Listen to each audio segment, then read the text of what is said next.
1, 2. Thank you.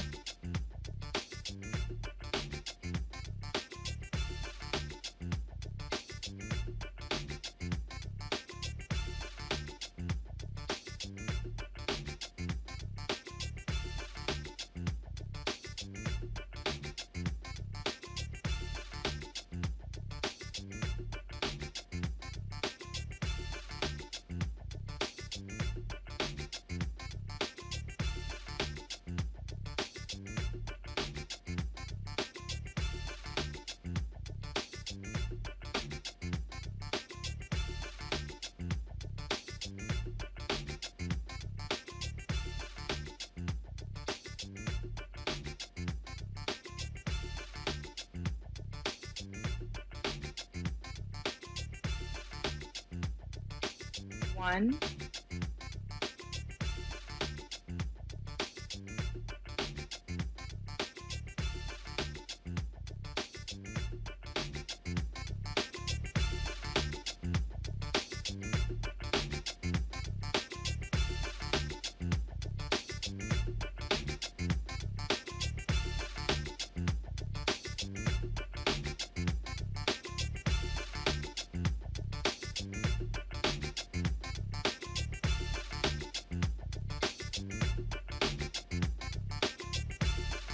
Today is Friday, April 17th, 2020. Coming up on Roland Martin Unfiltered, will there be more money for small businesses? We'll talk to Congresswoman Robin Kelly of Illinois. The Black Caucus is demanding that Black and other minority businesses get their fair share.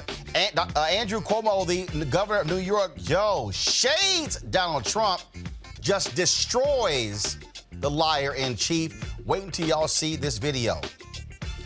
What the hell is Dr. Phil talking about when it comes to deaths in the country and coronavirus? No big deal. Wait till we play this video from Fox News.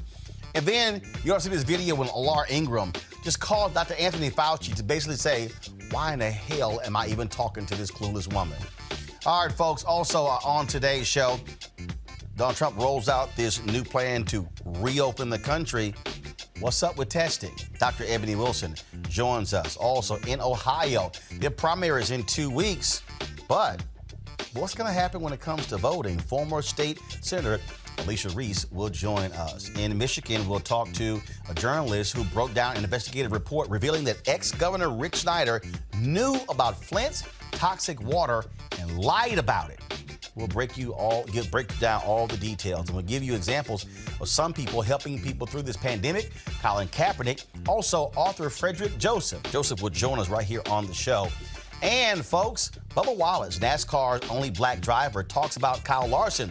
You know, the white driver suspended for using the N-word? Yeah. Plus another crazy-ass white person in Georgia. And fans are concerned about Chadwick Boseman's weight loss. Okay, I got a few words for y'all that y'all need to pay attention to. And the final farewell to two African-American giants who have passed away. It's time to bring the funk on Roland Martin Unfiltered. Let's go. He's got it. Whatever the miss, he's on it.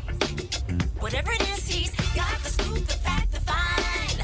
And when it breaks, he's right on time and it's rolling. Best believe he's knowing. Putting it down from sports to news to politics. With entertainment just for kicks, he's rolling.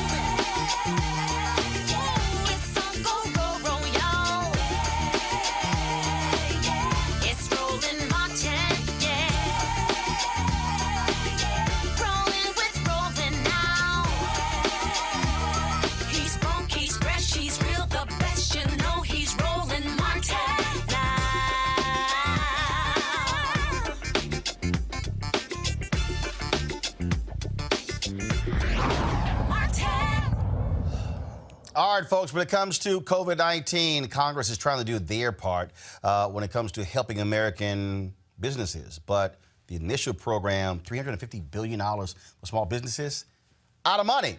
So what's going to happen next? Republicans are now blaming Democrats for saying they have rejected Donald Trump's call for an additional $250 billion. But the Black Caucus, they want some conditions on the money. Joining us right now is Congresswoman Robin Kelly of Illinois. Congresswoman, glad to have you on Roland Martin Unfiltered. Thanks for having me. So the Republicans are saying y'all are the reason why small businesses can't get any more money. But the Black Caucus is saying we want to make sure that black and other minority small businesses are actually getting the money and not Ruth Chris Steakhouse, which got $20 million, Potbelly, which got $10 million, and other major companies that qualified as small businesses, correct? Yes, we want to make sure our mom and pop businesses, our businesses with maybe 2 people or 5 to 7 people. We just had a conversation with Mayor Lori Lightfoot, and she said their average small business has 5 to 7 people. So we want to make sure it's balanced. The thing about Potbelly and Ruth Chris, they did follow the letter of the law, and they do employ 6,000 people at one place, 5,700 at another, and those are, working people also. They don't make a lot of money. So I get that, but we have to have a much, much better balance to make sure, again, that black and brown businesses, small businesses are truly getting the money. And the other problem, Congresswoman Kelly, I have heard from numerous small businesses all over the country, and banks are picking winners and losers. One of the things that we're seeing is that what the banks are doing, so the way the system is set up, you have to go through a bank in order to be able to qualify for the dollars. Well, what these banks are saying is, hey, if you have loans with us, we'll work with you. There are other people who only have checking accounts. And in fact, I was talking, this one story, this one bank turned down a woman, Bank of America, turned a woman down for a credit card. She then went and got a credit card from Capital One. Then when she applied for the PPP program, they turned her down because they said, oh, you don't have a credit card with us. What the hell was she supposed to do? They turned her down. Right. Yeah, some of the banks are playing games, and they're saying only if you have an account with us or you do business with us. Some of the banks are doing it. I've heard from people where small business, where they've worked out and people have worked with them, but I've also heard too much of the other also. But under Maxine Waters' leadership, one thing that we're trying to do is give opportunities to other banks, not just using, the big banks or the banks everybody's heard of. We want to try to bring in community banks and other financial institutions. Well, and that really is what's jumping out here. Yesterday, John Hope Bryant of Operation Hope, he said what he is pushing is for Congress to, in essence, deputize Office of the National Urban League, NAACP, and Operation Hope and others who can serve as places to help process these applications, because the banks are also saying we're overwhelmed, too many applications. But the reality is these small businesses, and you're right, 5 to 7 employees. Look, I have a total of 10 people in my small business. And the reality is, truth be told, we can't compete against folks who actually have 400 and 500 or 1,000, but then they can qualify as a small business. Right, because I worked into the bill by the Restaurant Association was that even though they have 6,000 employees, but there's not one franchise that has more than 500 employees. So that's how that was worked out for the Restaurant Association. But we have to have a balance. We have to do better than we are. And I know from all the caucus phone calls that we are trying to iron out, the difficulties. And we do want to put more money in, but also there's some other things that we want to do also that are needed, like helping individuals, helping the hospitals, trying to see what we could do for municipalities, because they're losing money too, because all the businesses, are closed, so they're not getting the sales tax. So we're trying to do other things too, but we definitely want to help small businesses. And so, again, as Republicans blame Democrats for this. Well, that's nothing new. Right, precisely.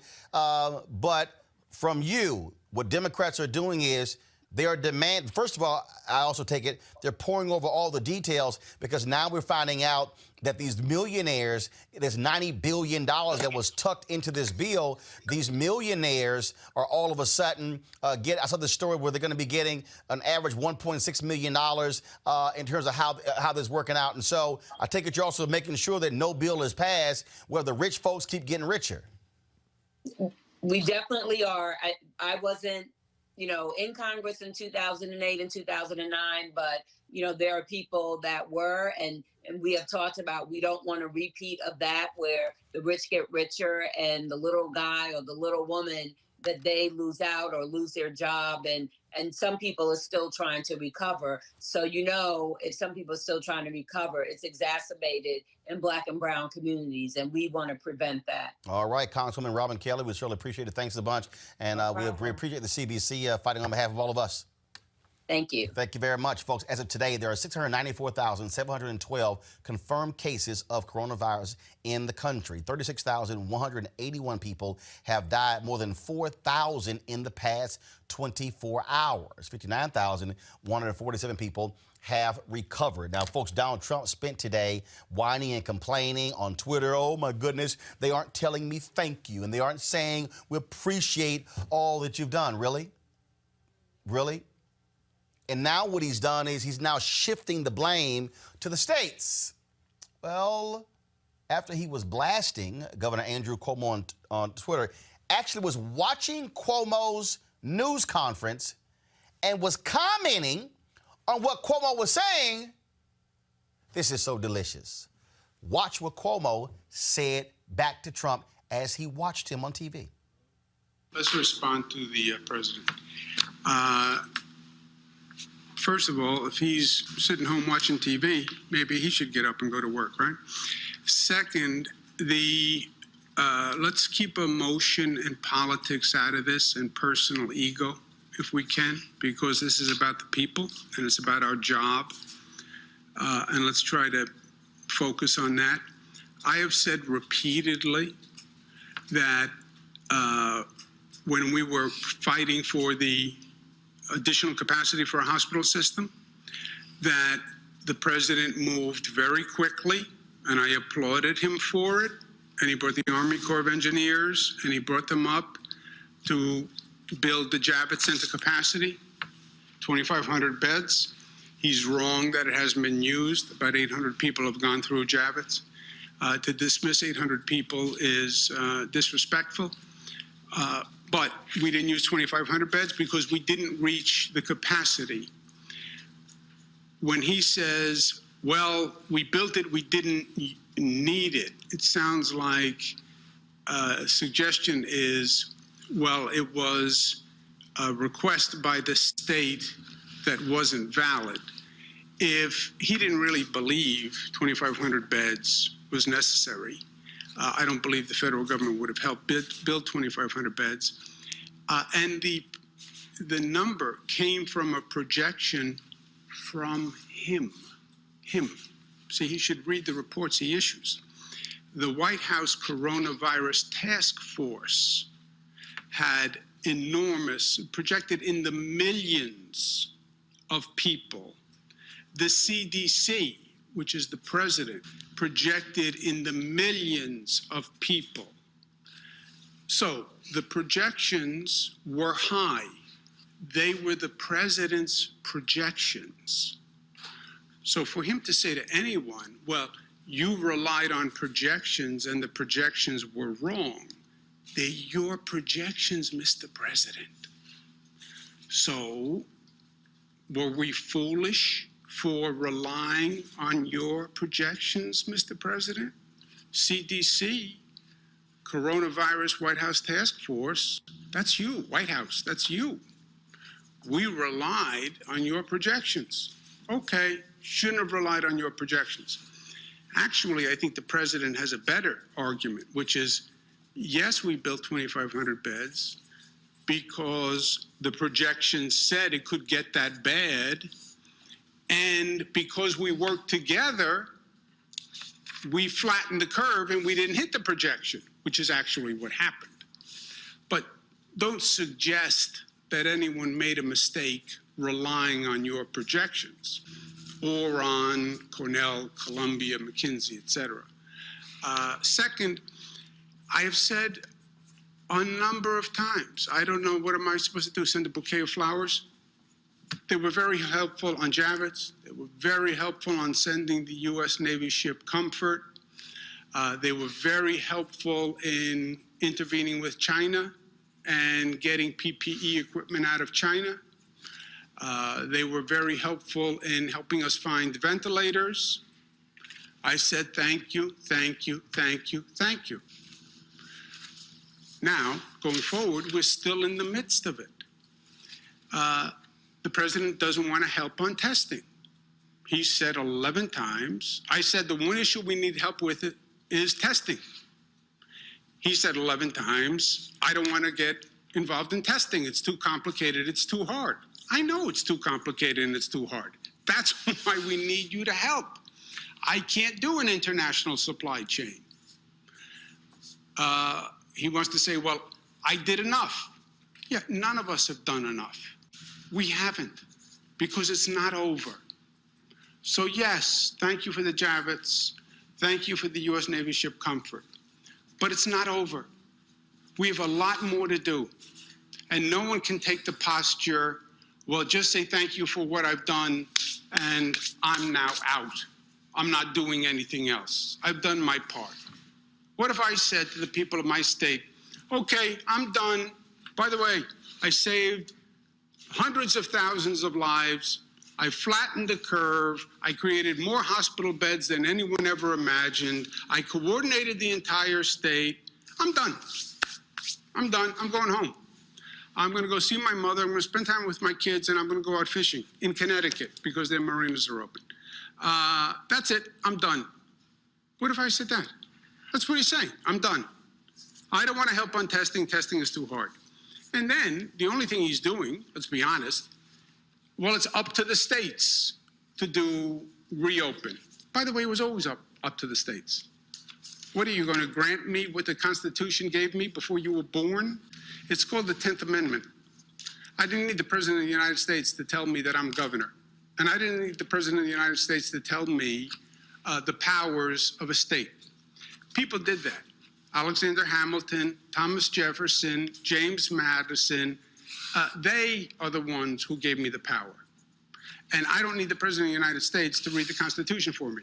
Maybe he should have read the Constitution before he said he had the power to open the states, where he did a very graceful 180, and many people allowed him to do the graceful 180.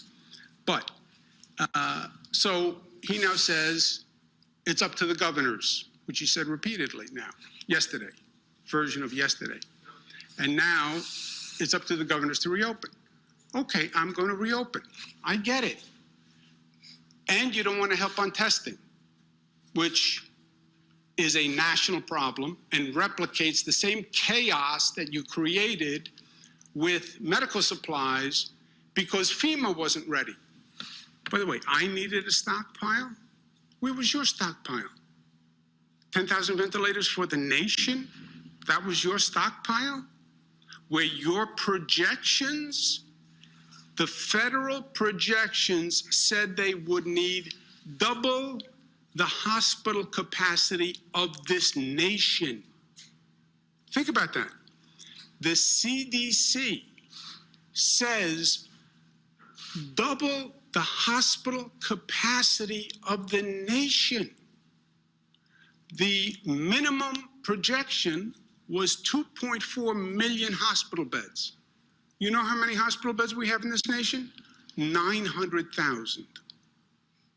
His projection says 2.4 million hospital beds. The whole hospital system is only 900, and his stockpile has 10,000 ventilators. You were ready with your stockpile? Didn't you read your own CDC projection? Didn't you read your own coronavirus protection? So, thank you again, Mr. President, for the Javits. Thank you for the U.S. Navy ship Comfort, which, by the way, is just doing your job as president. It's not really thank you like you wrote a check yourself, but thank you for that. We're not out of the woods. We have to go forward. We need help on testing, and we need funding. It's up to the governors. It's up to the states. Will then provide the funding. No, they only want to pass a bill that funds their small business fund called PPE, their small business program. We need to fund the small business program. But you're going to say, after just saying this monumental task is up to the individual governors and the individual states, I'm providing no help, no assistance, no financial money. I understand that small businesses need the funding. By the way, I know that airlines need a bailout, but not the states. Why don't you show as much consideration to states as you did to your big businesses and to your airlines? Right?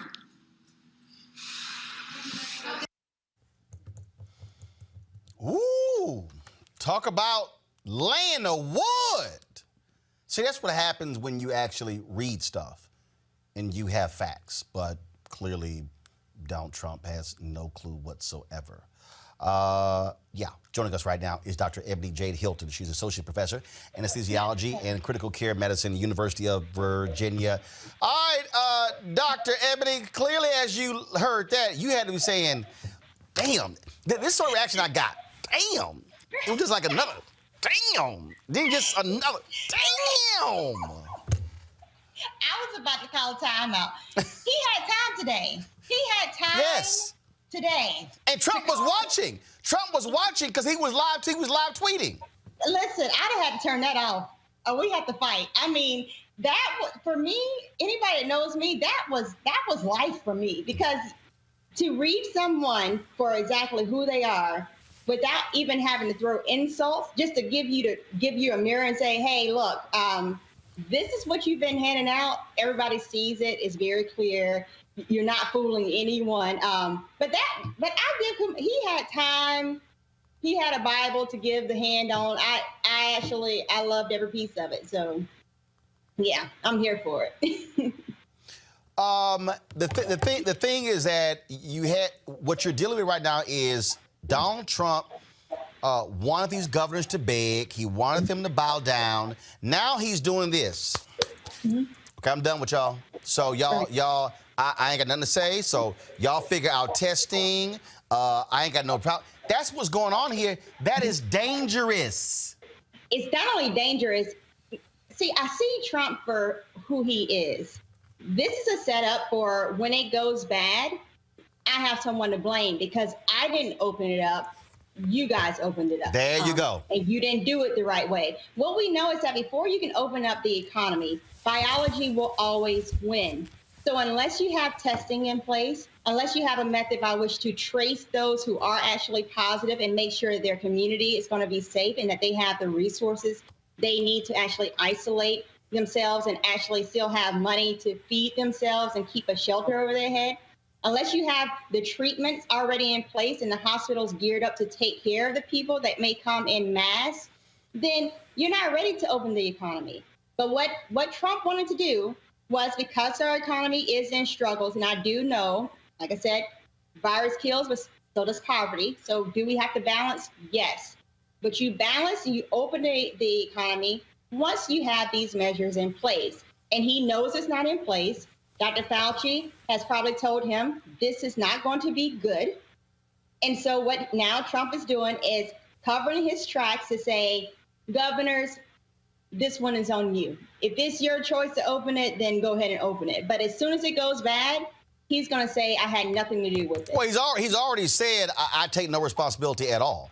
And that's exactly what you're seeing here. This whole deal, the federal government, we're not a backstop for ventilators and for equipment. You know, we're not some shipping clerk. Actually, you are. That's why there's an emergency stockpile of all kinds of goods and services for that very reason. Now, when you looked at these orders that they gave, do you believe they make sense? Or do you think what's going to happen is governors, county officials, and mayors are going to say, you know what? That's cute. Y'all set the guidelines. We gonna listen to real professionals who are going to give us the 411 on what's proper and what's just. Well, sadly enough, we already know what's going to happen. If your state is red, you know what's going to happen.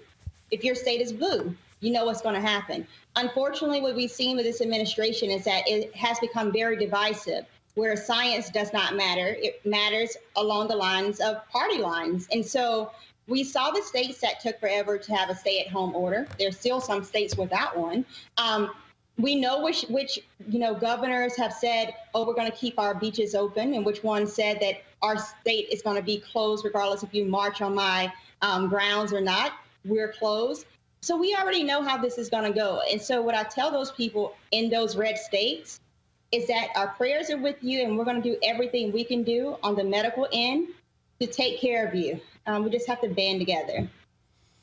I just think that, look, the governors in the regions are doing the smart thing by saying we're going to coordinate amongst ourselves because, frankly, we're not getting any leadership from Washington. And I think you're absolutely right. Donald Trump wants to completely wash his hands of this. He wants to just push it all on everybody else and just, like Cuomo said, just sit back and just go off and do something else, maybe go play golf. I mean, he did it with the World Health Organization. The World Health Organization, he had reports and memos back in 2019 that said, this is in China, this is what we're up against, here's a test that you can actually use, and he said no. 12 weeks later, we still didn't have a test that was up and functioning in the United States, and now here we are 2 days ago, where he's saying, World Health Organization, is your fault that America is looking the way it looks, and I'm going to defund you right in the middle of a world, like a global pandemic. I don't understand this at all. And just like, Cuomo was saying that he wants the 10th Amendment, or talking about the 10th Amendment, I'm looking at the 25th. My question is, where is that one? We need that one at this point in time. Well, look, I think bottom line is, look, they can call for this, but I think people, until they are able to trust where we are, they're not going to be going out there. And this other deal is, I was looking at some tweets earlier, and that was apparently a call with members of Congress, and Vice President Mike Pence did it, and the Democrats were screaming, testing, testing, testing, and they said that was the most embarrassing call we've ever had, because these people they really act as if there's been enough testing. They announced this week 3.5 million tests. Kayleigh McEnany, a new press secretary, we've done more testing than anywhere in the world. That's not even 1% of the U.S. population. It's insane. If you break it down, for every 1 million people in the United States, we've tested 10,000. That doesn't make sense at all, considering the fact that we know there are several, as what we estimated, at least 3 to 5 people for every one that we have tested as positive that are positive right now. We just didn't have a test for them to take. And so we are greatly behind the 8 ball on this. I urge people, regardless of if your elected officials tell you that you can go, if you go out of your home, you must protect yourself, not only for yourself, but for your family as well, and for other families, because this thing is not over. We don't expect it to be over until late into the summer, if not into the fall. And so we have to be smart about this process and know that biology will always win. Yep. End of the day. Simple as that. Dr. Ebony Hilton, we surely appreciate it. Thank you so very much. Thank you. All right. You take care. Have a great weekend. Folks, in case you forgot, here's a look at what Donald Trump has been doing for the past 2 months. We have it totally under control.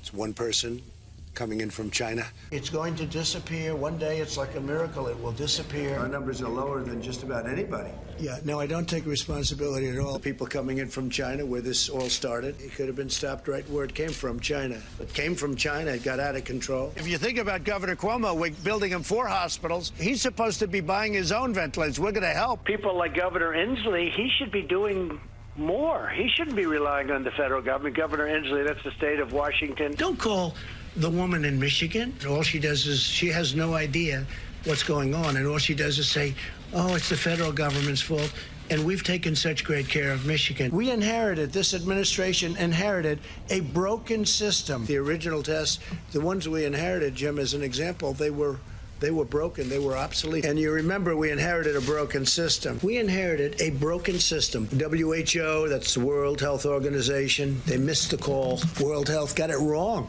I mean, they got it very wrong. In many ways, they were wrong. I'm not happy with the World Health Organization. The reality is that the WHO failed to adequately obtain, vet, and share information in a timely and transparent fashion. It would have been so easy to be truthful. The coronavirus, you know that, right? Coronavirus. And this is their new hoax. And the 15 within a couple of days is going to be down to close to zero.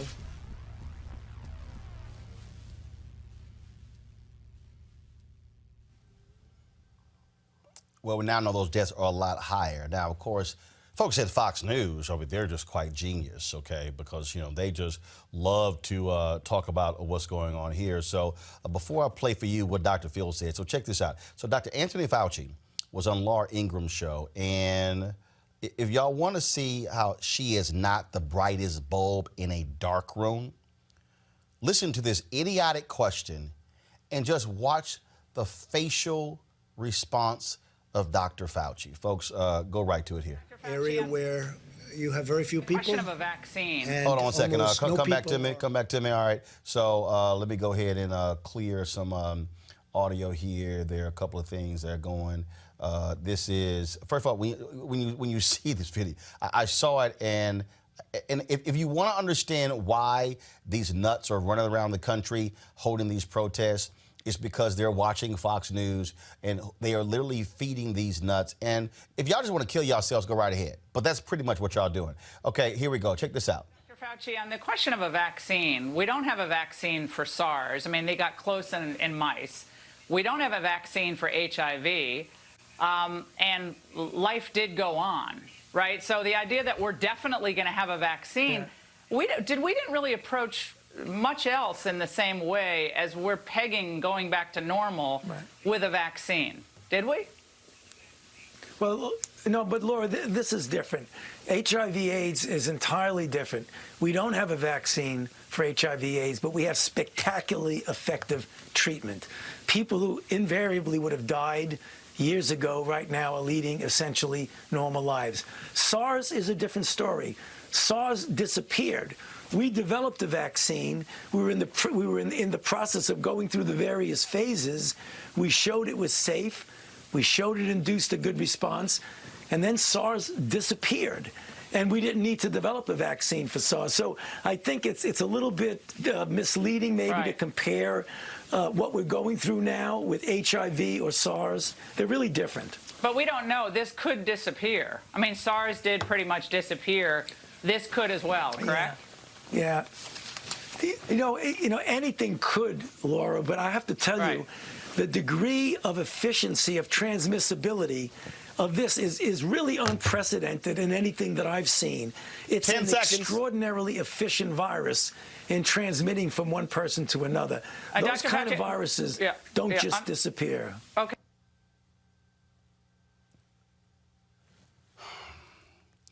Then the next night, they called Dr. Phil. Y'all go ahead. 250 people a year die from poverty. And the poverty line is getting such that more and more people are going to fall below that because the economy is crashing around us. And they're doing that because people are dying from the coronavirus. I get that. But look, the fact of the matter is we have people dying. 45,000 people a year die from automobile accidents, 480,000 from cigarettes, 360,000 a year from swimming pools. But we don't shut the country down for that. But yet we're doing it for this. And the fallout is going to last for years because people's lives are being destroyed. And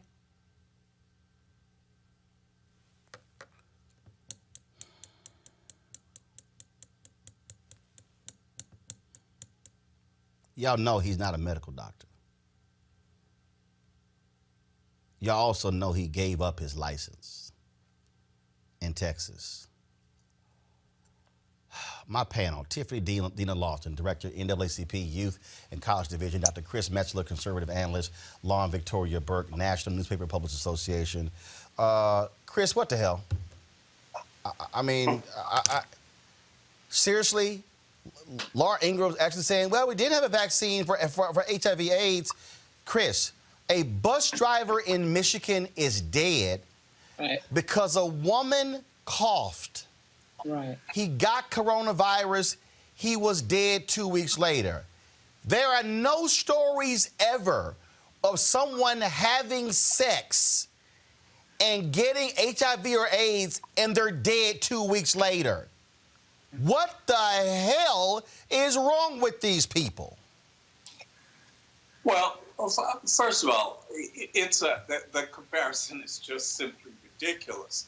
I mean, one of the things that I do is I own a number of medical companies. We do COVID testing every day. If you look at the virology of this, it is not, that is like comparing apples to eggs here.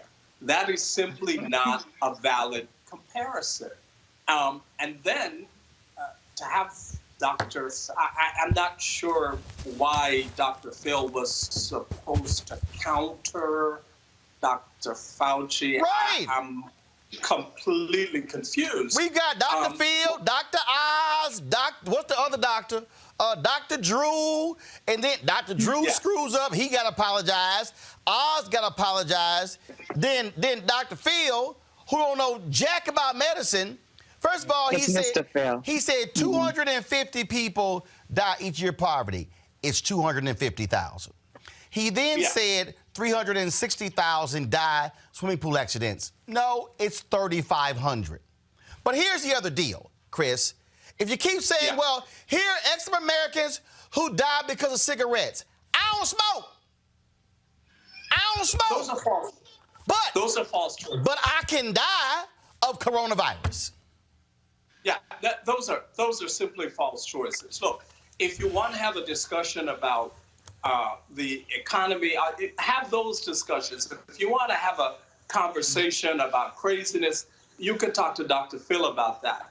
But when you're talking about science here, and when you're talking about biology here, those are simply not the appropriate guests in a situation like that. Because what it further does, and this is the problem that we're finding, what it further does is it simply confuses the process. Yeah, it does. And that, Tiffany, is why you've got these idiots in Michigan who are protesting with their Trump flags and their Confederate flags. Those seem to go together. And all this sort of stuff. They actually blocked an ambulance. They actually blocked an ambulance from being able to do the work. Then I'm talking to my parents today, and this dumbass woman in Texas, I don't care if I catch coronavirus. I don't care if I die. I want my liberty. Your ass ain't got no liberty or no freedom if you dead. The governor of Michigan, Tiffany, said, take your pick. You want 6 feet apart or 6 feet under? That's the two options that you have. Let's be very clear, Roland. As of right now, nobody should be calling him Dr. Phil anymore. His name is Phil. He has been removed from his title and privileges of being called doctor. That's number one. Number two is, if we pay attention to the dog whistling in his comments, he said folks die from poverty and folks are dying from coronavirus. And the folks who are mostly impacted by both of those issues are poor people and people of color. Dr. Phil, I looked it up when you were playing the tape. His salary is $80 million and his net worth is $440 million.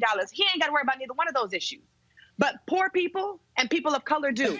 And so for him to have even the mental strength to come on TV and say, this is not a big deal, it's just like poverty. Poor people die from poverty all the time, and people die from coronavirus, goes to show you not only his white privilege, but also we are removing his title as doctor, period. Our folks need to take this seriously. Roland, my mother has been let off from both of her jobs and lives in Los Angeles, California. There are 22 million people who have lost their job because of this, and folks are taking it seriously. Now, back to what you said really quickly about Donald Trump and Governor Cuomo. It looks like two parents who separated, who are not trying to take responsibility for their kids, but still have to do their job and do the work to take care of the people that they serve. And this is why elections in November are so important. Because at the end of the day, the folks who are making the decisions about the stimulus packages, our health care, our schools shutting down, our jobs, your $1,200 check that you're going to get with Donald Trump's name on it, et cetera, all of that is coming from people that we are voting for or that we choose not to vote for. And that's why November is so important. And we got to remove Donald Trump from office. But period. Lauren, I'm just, so now all of a sudden, Phil worries about the poverty? Now all of a sudden, there's a concern? And somebody might be who's watching, and I'm looking at your comments on Facebook, YouTube, Periscope. You know, oh, that's Fox News. Y'all, but here's the problem. This is even broader. It's so many in conservative media. Michael Savage, okay, you will never, ever in your life hear me say anything positive about Michael Savage. But I'm reading the New York Times, Lauren, and Michael Savage is going, y'all are idiots listening to Sean Hannity, who he mockingly calls Dr. Hannity, and Dr. Limbaugh. Why? Because Michael Savage, even though he's a nut, has a PhD and studied epidemiology. Right. He's been screaming, y'all, this thing is real. But you have conservative media who is just waving a flag, oh, this is blown out of proportion. And the problem is, Lauren, they are talking to lawmakers and governors and state reps and state senators and members of Congress and business leaders, and they're listening to these nuts. Yeah, well, what's actually going on here is just the Fox News game of protecting Donald Trump. And the reason that, of course, Trump doesn't want to do more testing is he doesn't want to find out that the numbers are bigger than they actually are. The reason that you have Dr. Phil somehow sitting there crossing Dr. Fauci is they're trying to message it's no big deal, it's no big deal, it's no big deal. And they're also trying to message that, of course, closing our businesses and closing down our way of life is something that somehow is a decision that is hurting Trump, but is made by other people. That's why you have all this stuff about the governors. So, as Tiffany just said, it's like 22 million people filing for unemployment. We have 110,000 businesses that are going out of business as we speak. But this is all messaging. It's all PR. It's all following the Pied Piper of Donald Trump down the road to nowhere because he is doing PR. He is not doing public policy. He's not interested in public policy. The people he hires in the White House are not interested in public policy. They're interested in getting past the next PR moment, and they're in huge trouble. I think, frankly, I will be absolutely shocked if he wins this election.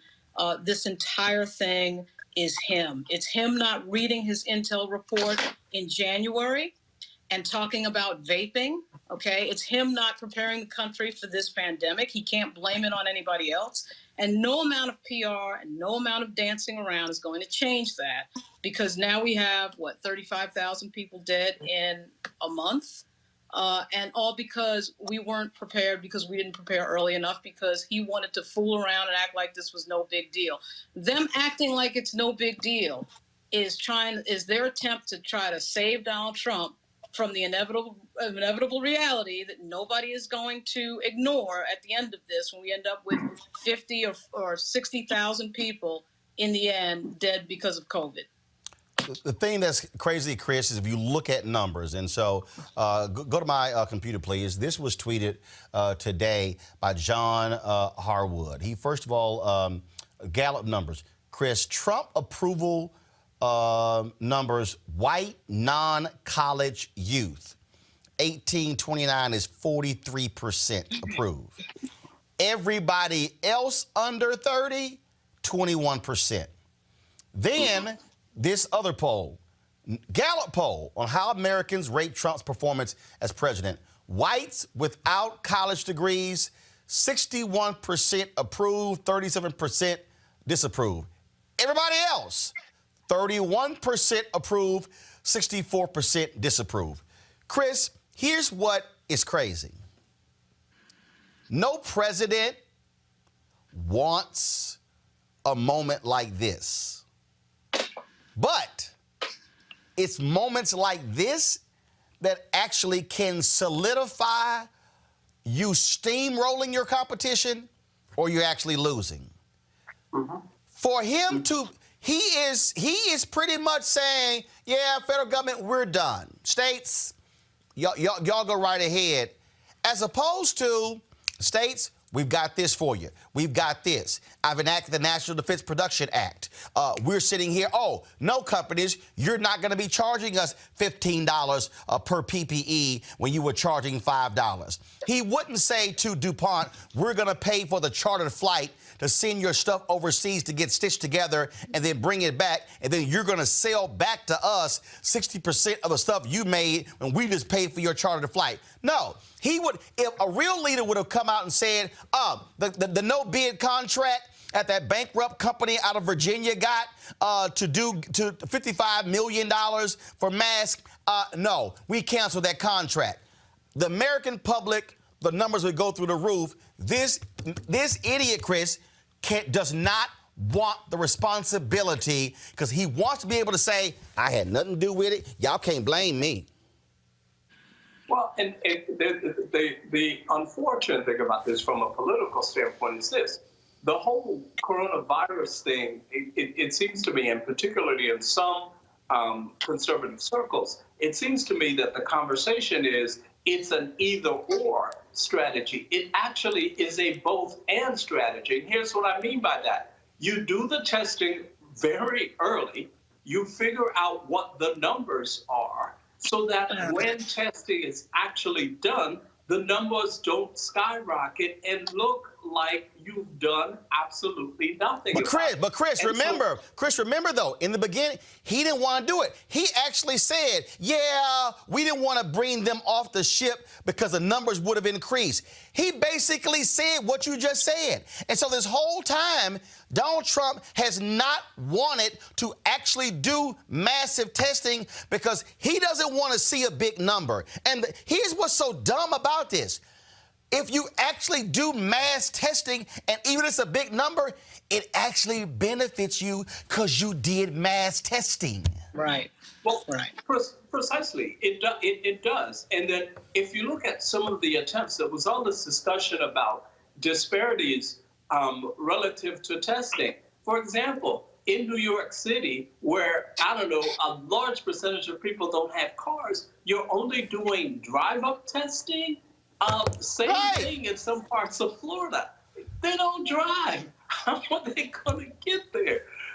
So it's all of those kinds of things. The calculation here, I'm not sure is the right calculation. At the end, sure. No, this was the wrong calculation. It's not it was the wrong not sure about it. It was the wrong calculation. Let's be very clear. Roland, the numbers that you just showed are so important for us to pay attention to. Not because we have to speak to the choir. The people, the 61% of folks who are still approving Donald Trump, those are the angry, racist supporters who are still going to come out during the elections in November who want to see him get reelected. And his rhetoric, I wonder, just as a case study, what it would be like if Fox News played the video that you just played from January all the way to April with the different scenarios of what he was understanding COVID-19 to escalate as and how he decided to respond to it. Because what he has done is he has, again, it's like two parents who can't get along, who state governors and the president who are victim blaming each other to say, you're not doing enough, you're not thanking me enough, you were supposed to do this, you didn't do that, when really we all have to do what's best for the people, period. And Donald Trump does not want to take responsibility. He never wanted to be at fault. I actually disagree. I think he likes being on TV and getting all the attention that he's getting. Oh, he does. I think that he loves having press conferences every day to waste all of our time. He likes shaming and embarrassing and insulting the reporters who are coming to the news press conference to ask him real questions. He enjoys the attention. Let's not get confused. But the problem is not that we know he's an idiot. The problem is the narrative that he has told and the way that he has unrolled this blame shifting strategy keeps his voters engaged, and he knows because he's running again, that's what's going to help him in November. So Fox News, which has never gotten its act together, needs to tell the truth to save its people. And the people who still support Donald Trump need to get their act together because this is going to impact them just as much as it's impacting everybody else. And, of course, Lauren, you have this idiot tweeting to people to basically rise up in Minnesota, in Michigan, in Virginia. Yeah. He's trying to get the organic support, the grassroots support to put the pressure on governors that, frankly, he wants to control in terms of opening the government so the economy can get back on its feet and he won't get blamed for a bad economy in the election. The whole thing is PR, as usual with him. The reason he does the daily press conference is that's his messaging. He gets to stand up there and lie. Millions of people see him lying. And he knows that. And he knows the networks are, for some reason or another, they're starting to figure it out. Hold tight 1 second. Right now, Dr. Anthony Fauci is actually speaking at the White House news conference. Let's go live to the White House. Answer the question that we've been asked a lot. In fact, we had a very productive teleconference with the Senate Democratic Caucus just a few hours ago. And they asked a number of questions, which were really reasonable questions, questions that are on the mind of a lot of different people. And one of them was the question that was just posed a moment ago, is are there enough tests to allow us to be able to go through this first phase in a way that is protective of the health and the safety of the American people? So I just want to spend a couple of minutes clarifying a few things and maybe providing some information on a broad 40,000 foot, which you'll hear some of the more granular details from my colleagues who will be following me. I think they asked me to give the 40,000 foot one because I'm not a testing person. I didn't run a testing lab, but I'm part of a team that is looking at this, of how we can best make sure this happens in the right way. So first of all, let me say something that we said before, and I apologize if I'm repeating things that you already know, but I think in some respects it's important to do that so that people have clarity in what we're talking about. There are two general types of tests, even though within each general type there are different subgroups. One of them is to actually test for the infection. Is a person infected? The other, and I'll get back to that in a second, the other is to test, as was just mentioned, if someone has been infected. Usually someone has been infected who has recovered, and as I'll get to in a moment, that you could assume, although we need to do some more work on that, that person is actually protected against subsequent exposure and infection with an identical organism. So what are some of the pluses and minuses of each? Because the pluses and minuses are really going to impact how we best use the test and how the test actually should be used. So let's take the test for whether or not you're infected. The test of whether or not you're infected is a test that right now is called a nucleic acid test. It's not an easy test to do. There are some that are more rapid. There are some that have a high throughput. There are different groups within that. The good news about that is that it's a sensitive and specific test, so that if you're infected, you know you're infected, so that, as I'll get to in a moment, if you need to do something with that, get that person, put them in care, take care of them, get them out of circulation. That's important. The part about that I think is often misunderstood is that if you get a test today, like I did today, it's negative. If you get a test today, that does not mean that tomorrow or the next day or the next day or the next day, as you get exposed perhaps from someone who may not even know they're infected, that means that I'm negative, which means if you take that to its extreme, in order to be really sure, you would almost have to test somebody either every day or every other day or every week or what it is to be absolutely certain. That's an issue. Now, the problem that I talk about when I try and compare this to other situations with what testing means to you. As I think most people know, have been involved in HIV/AIDS for 38 years, 39 years, from the very first week of HIV. So that's what I do. If you get a test for HIV and you are negative and you do not practice any risk behaviors, you can be guaranteed that next month, 6 months, 1 year from now, you will be negative if you don't have a risk behavior. So there's a big difference there about what testing actually means. So the point I think you're getting is that although there is clearly a place for needing to test somebody for a given reason, a test means you're negative now. Now, the other test is an antibody test, a test that tells you in fact, that you've been infected. That's really good. You're going to hear a bit about that from my colleagues in a moment, because that will give you a broader view of two things. One, what the penetrance of the infection had been. And number two, you can make an assumption, though we still need to prove that.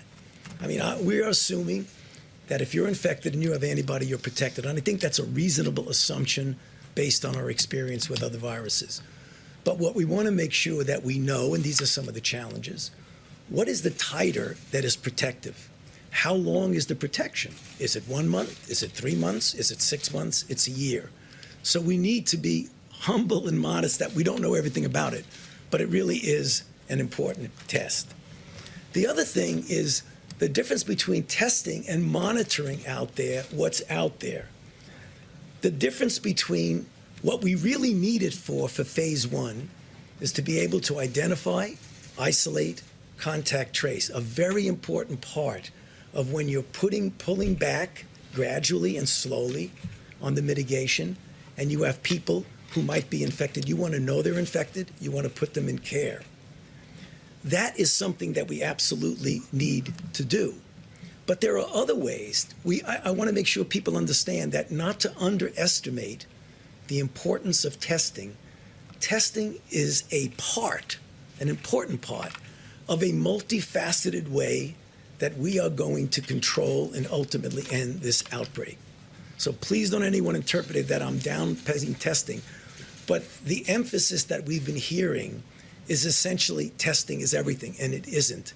It's the kinds of things that we've been doing, the mitigation strategies that are an important part of that. Now, just a couple of things before I hand it over to my colleagues. No doubt that early on we had a problem. I have publicly said that we had a problem early on. There was a problem that had to be corrected, and it was corrected. It was a problem that was a technical problem from within that was corrected, and it was an issue of embracing the way we have now and should have the private sector, who clearly has the capability of making and providing tests at the level that we will need them for any of the things that I've just spoken about. So, having said that, right now, I totally understand, and I'm not alone, my colleagues understand, that although we say there are X number of tests out there, and you're going to hear from Admiral Giroir about that, the fact is there have been and still are situations that are correctable and will be corrected, and some of which have been corrected. I know I get on the phone a lot with my colleagues because, believe it or not, some long time ago, I was where they are in the hospitals, in the emergency room, looking at very sick individuals that you need to take care of. And I know what it means when someone tells you, hey, you have what you need, and you look around and you say, well, maybe you think I have what I need, but I don't really have what I need. So we have to figure out, how do we close that gap? And there are a lot of things that I think we've learned and that we are correcting and going to correct. Namely, you have a situation where tests are needed and appropriate, and either people have found there's no tests, or there's no reagents, or there's no swabs, or a person needed a test and were told that there was a restriction. They couldn't get a test. These are all the things that I'm telling you already know because you've heard them. So right now, or there's a delay of 5 to 7 days. And what does that mean if you want to get somebody out of circulation? We understand that that existed, but upon careful examination, what you are going to hear, that many of those have been already corrected and other of those will be corrected. Because what I think people don't appreciate through no fault of their own is that there are two issues. There's supply and demand. And if you have a supply that can meet the demand, but the supply is not connected to demand, then supply-demand falls apart. What do I mean by that?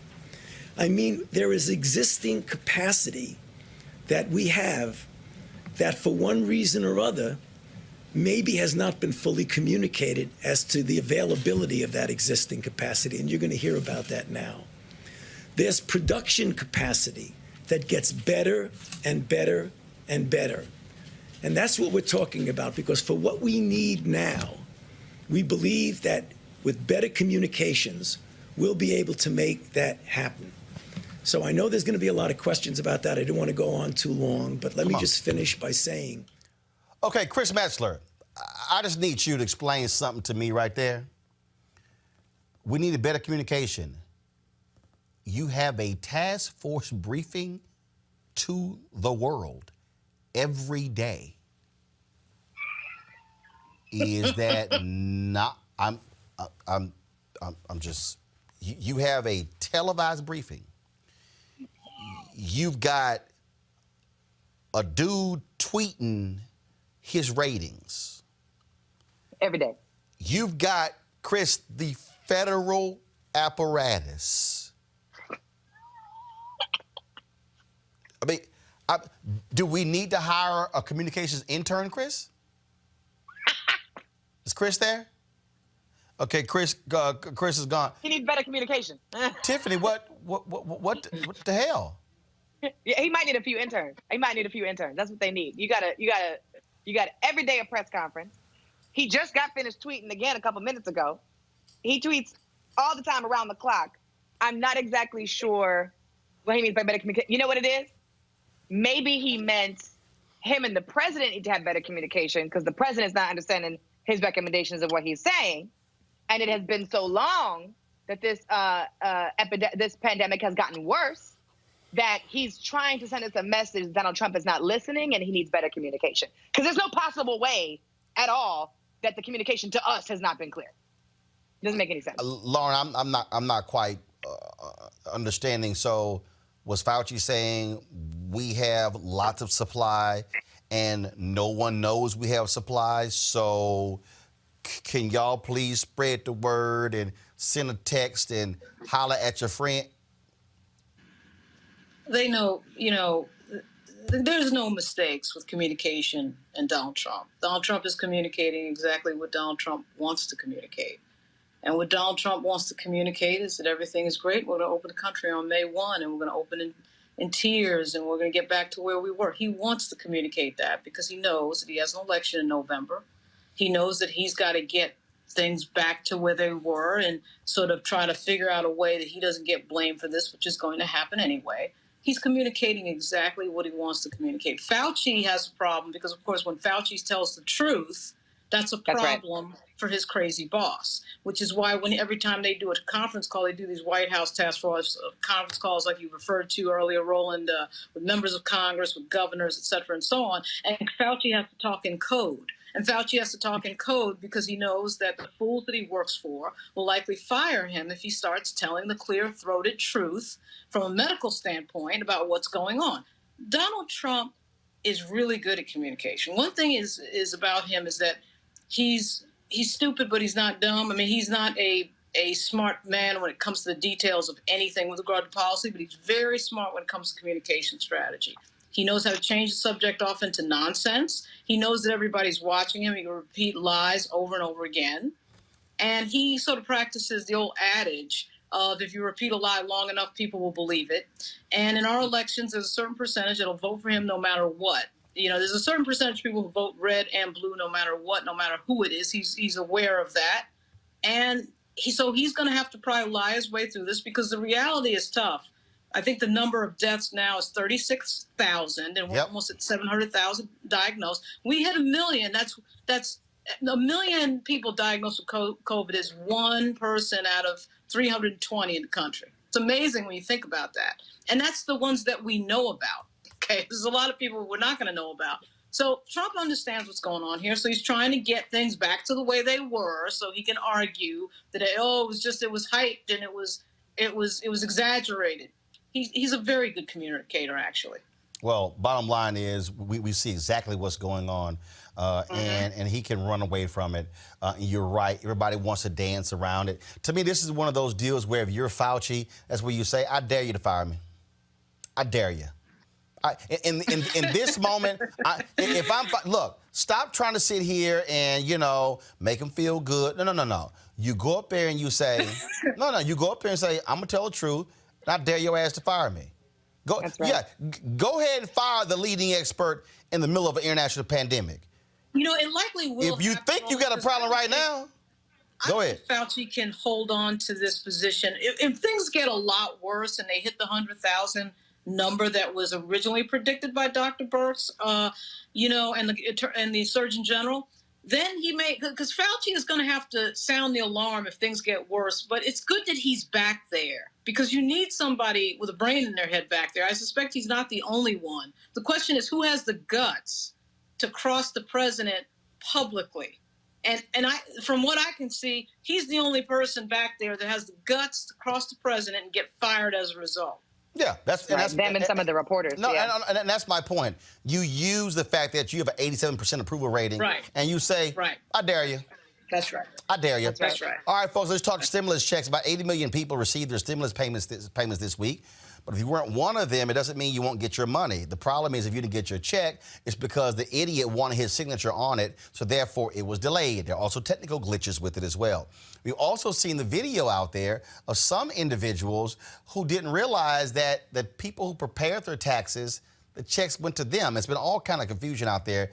Try to clear up some of that confusion is Deborah Owens. She's America's Wealth Coach. She joins us right now on Roland Martin Unfiltered.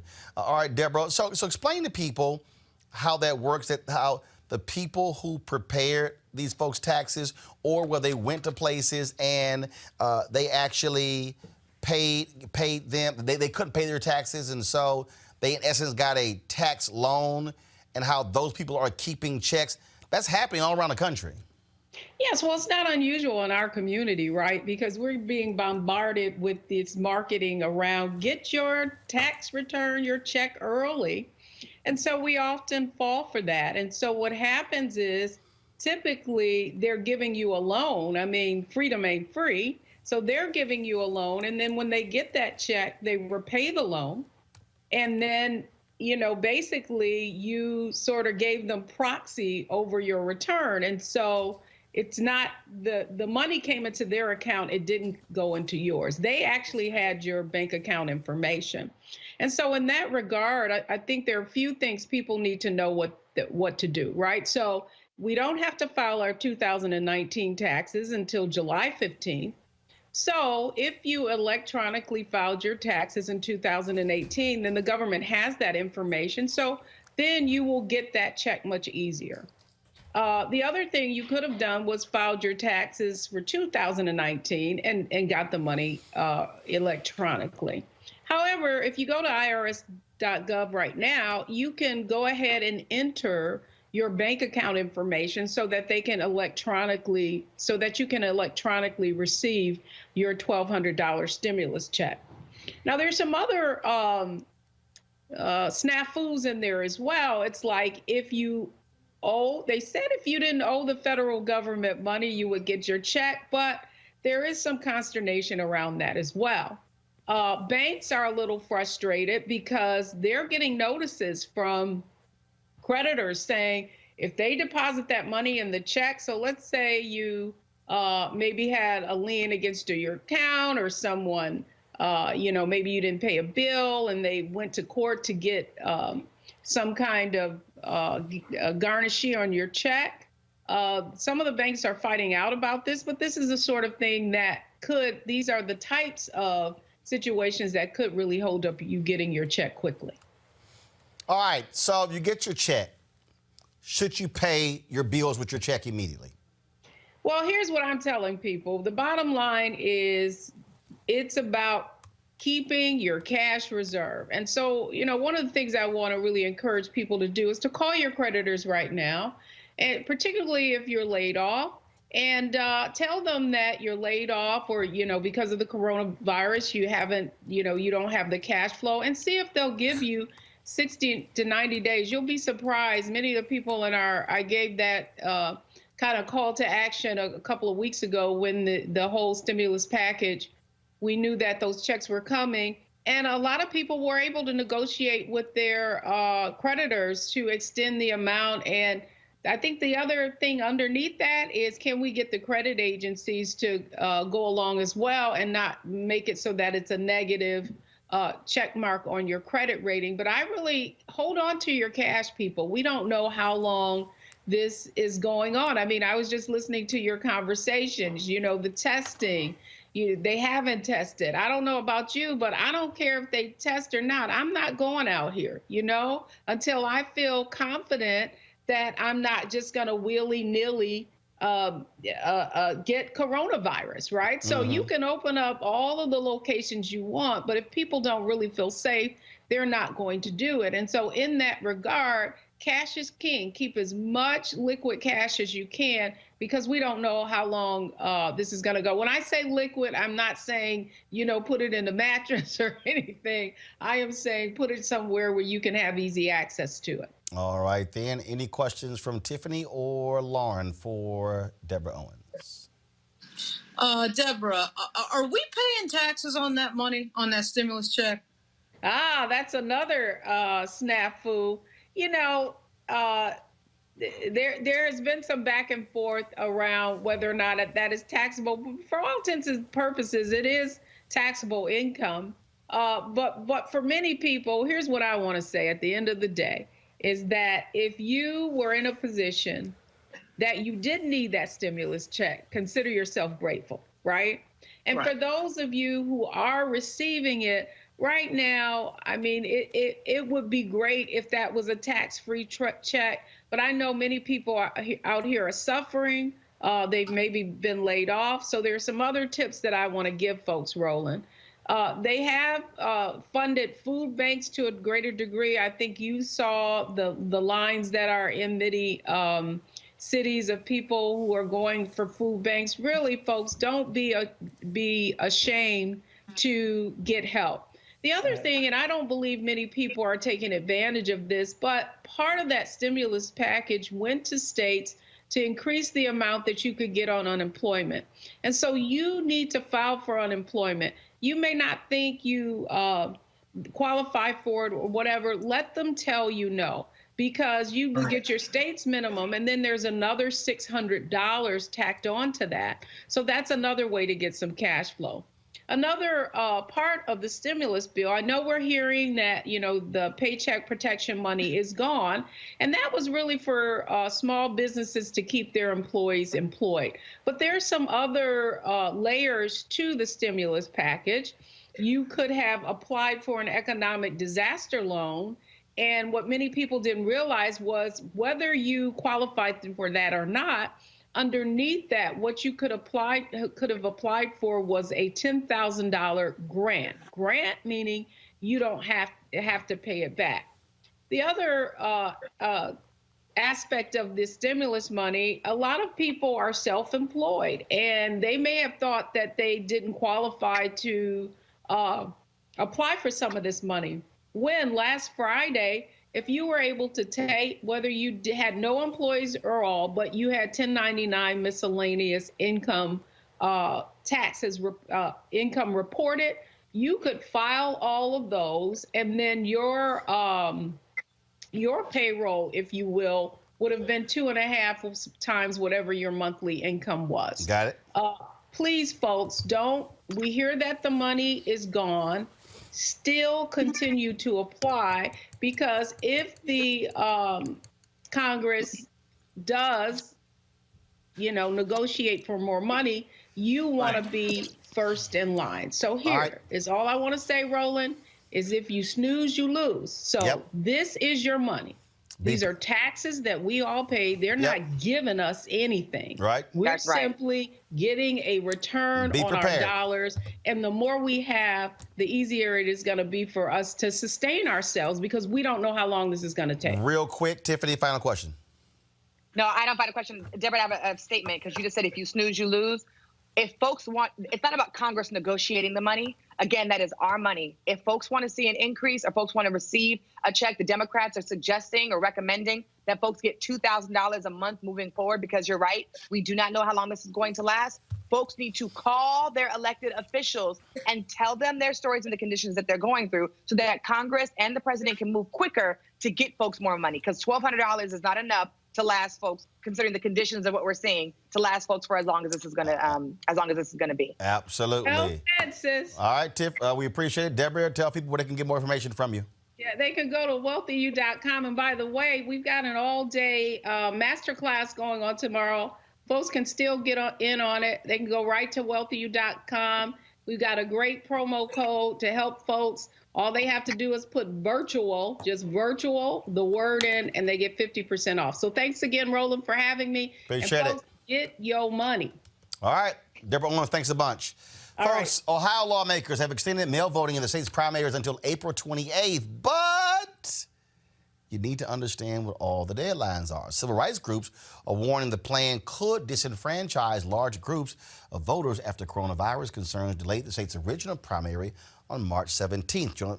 Okay, so in a moment we're going to talk with a former state official who's running for a county commissioner position there. Not only that, folks, I was just reading a story here where, give me 1 second, let me pull it up on Twitter. Let me pull that up right here. Let's see here.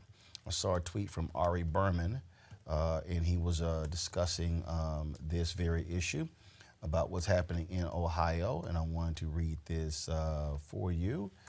Let me pull it up. All right, let's see here. So he just had a tweet. Let's see here. Wisconsin, that's Virginia. Still looking for it. It dealt with what's happening there, specifically in Ohio. There are a number of tweets he has on here talking about what's happening, of course, in Texas, Wisconsin, all these places. Republicans are fighting them tooth and nail. And so, folks, let me know when Alicia Reese is there. First, let me go to this next story. 6 years after the city of Flint, Michigan began using a toxic water source that sickened its residents, Vice uncovered a scandal that you're not going to believe. Investigative journalist Jordan Charlton has the story and joins us right now. Jordan, welcome back to Roland Martin Unfiltered. Wow, when you talk about what happened there in Flint, we now, according to your report, Snyder knew. Okay, guys, I had here Jordan was here. Let me know when you, so get Alicia on the phone or on Facebook, or get Jordan, okay? Because I'm going to one of those stores. So let's do this here. Play our commercial. We come back. We'll have Alicia Reese or Jordan talk about Flint, Michigan, back on Roland Martin Unfiltered in a moment. Check out Roland Martin Unfiltered, youtube.com/Roland S. Martin. And subscribe to our YouTube channel. There's only one daily digital show out here that keeps it black and keep it real. It's Roland Martin Unfiltered. See that name right there? Roland Martin Unfiltered. Like, share, and subscribe to our YouTube channel. That's youtube.com/Roland S. Martin. And don't forget to turn on your notifications so when we go live, you'll know it. Welcome back to Roland Martin Unfiltered. Alicia, can you hear me? Yes, I can. Hey, Roland. All right, then. You, of course, you used to be a state official, but you're also running for, is it county commissioner? Yep, Hamilton County Commissioner in one of the swing counties in the nation. All right, so tell us about what's happening there, the new rules they have in place when it comes to requesting a ballot and voting on April 28th. Yeah, well, first of all, you know, our primary was cut short, and they stopped it just 12 hours before the primary was supposed to begin. So a lot of people didn't get the information. A lot of people showed up at the polling location and was turned away. And so then they put out a different date and found out that the governor did not have the authority to give a new date, and that date was in the June. Then they came back, the Ohio legislature, and came back and said, listen, we'll allow voting by mail only to be extended until April 28th. However, in order to do this, there's two steps. One, the voter must request a ballot. So you have to fill out a request form and get it back to the Board of Elections. Once you do that, then they will send you a ballot to your home. Once you get it at your home, though, you must fill it out. Now, all of this has to be done with timelines. Request forms have to be in by April 25th at noon. And then the ballot, you got to hope that the ballot gets to you in time. You have to fill that out and get it back in the mail by April 27th. All ballots must be at the Board of Elections by April 28th. So you've got timelines, you've got deadlines, got a two-step process. Most people had never voted by mail. When you look at the numbers, African Americans mostly voted in person, whether they early voted or were at the actual polling location. And so we have been working very hard to educate people and make sure they have access to the ballot box. And we've been doing that independently. It's unfortunate that even my own party, the Democratic Party, has not put emphasis. And I have said, wait a minute, if we're going to say we're going to vote by mail, say in the general election, and we're promoting this, we've got to start training people how to do this. And so one of the things we've done, we are in an in-shelter except for essential things. And so we declared that voting is essential. And so one of the things that our group, the Ohio Voter Bill of Rights, as you know, been involved with, got 100,000 signatures, et cetera, for voting rights. What we did was a lot of people don't have printers at home. So we printed out all the ballots. We put them in the community where people can have access. So when you go out and get your toilet paper, we were able to work with Kroger's as well as the Board of Elections. And so they're in Kroger grocery stores. We put them in African-American-owned businesses, gas stations, soul food restaurants where you can get carry-out so that you can have access.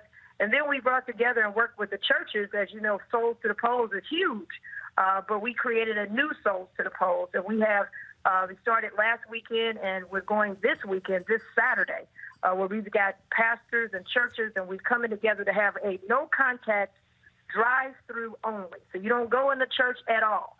You drive through like you drive through a fast food restaurant. You drive through, you stay in your car, you fill out the form, it's the request form.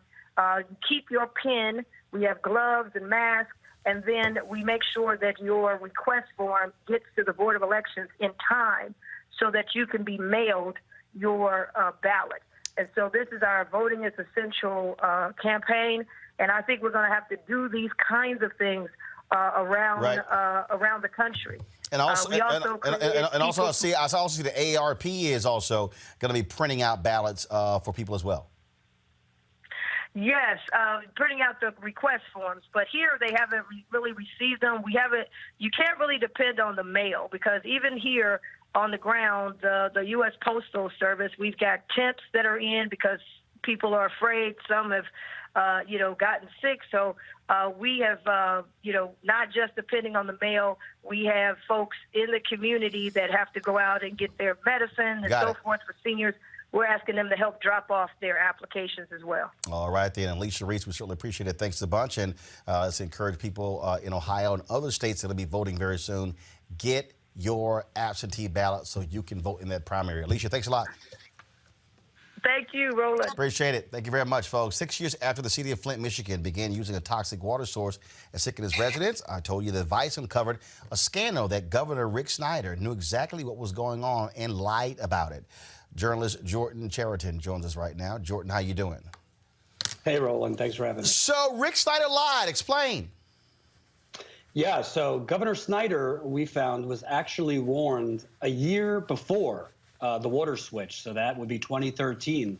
He was briefed that Flint, using the Flint River, could actually pose a bacterial risk to Flint residents as well as carcinogens, which are, cancer-causing chemicals. He allowed the switch to go on anyway. We also learned that he became aware of the deadly Legionella outbreak, which killed, by PBS's reporting, as many as 115 people in Flint. He became aware of that in October 2014. Roland, that would be 16 months earlier than he testified to Congress. This was 2 weeks before his 2014 reelection for governor, and at a time when some reports said he was considering a run for president in 2016. So Governor Snyder was warned before the water switch, and again, he found out about the deadly Legionella outbreak 6 months into the Flint water crisis. Oh, does that make the state liable? What is it? I mean, what could, based upon this reporting, what could happen? Yeah, so we found evidence that previous prosecutors, they've been fired since by the current attorney general, were building a case against Snyder. They actually secretly brought in his chief of staff for a confidential subpoena. They brought in his treasurer for a confidential interview. They brought in his top advisor, Richard Baird, who was known kind of as Snyder's right-hand man. For whatever reason, those prosecutors were fired. What we do know is the statute of limitations is actually next week, for April 25th, for felony misconduct in office charges. In Michigan, it's 6 years is the statute of limitations. So other charges could be filed, like involuntary manslaughter or things like that. But for felony misconduct in office, it's 6 years. So that would be April 25th. So far, the new Attorney General, Dana Nessel, who came into office last year, she hasn't charged any new officials. In fact, she actually dropped the charges that were remaining against 8 state defendants, including the director of the health department and another top health official.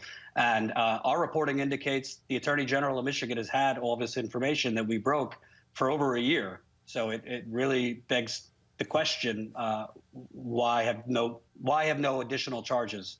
But yes, the state could face further liability if charges were brought against Rick Snyder. And so the people of Flint still are dealing with an environmental disaster all these years later.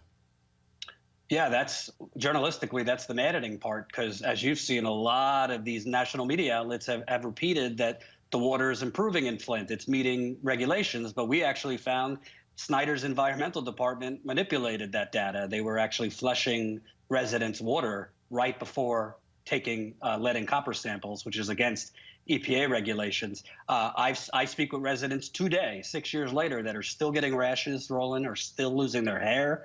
Children are, the long-term effects are starting to set in, losing cognitive abilities, forgetting letters in the alphabet, forgetting numbers, a lot of learning disabilities in children, a lot of volatile mood problems because lead damages the brain and affects your mood.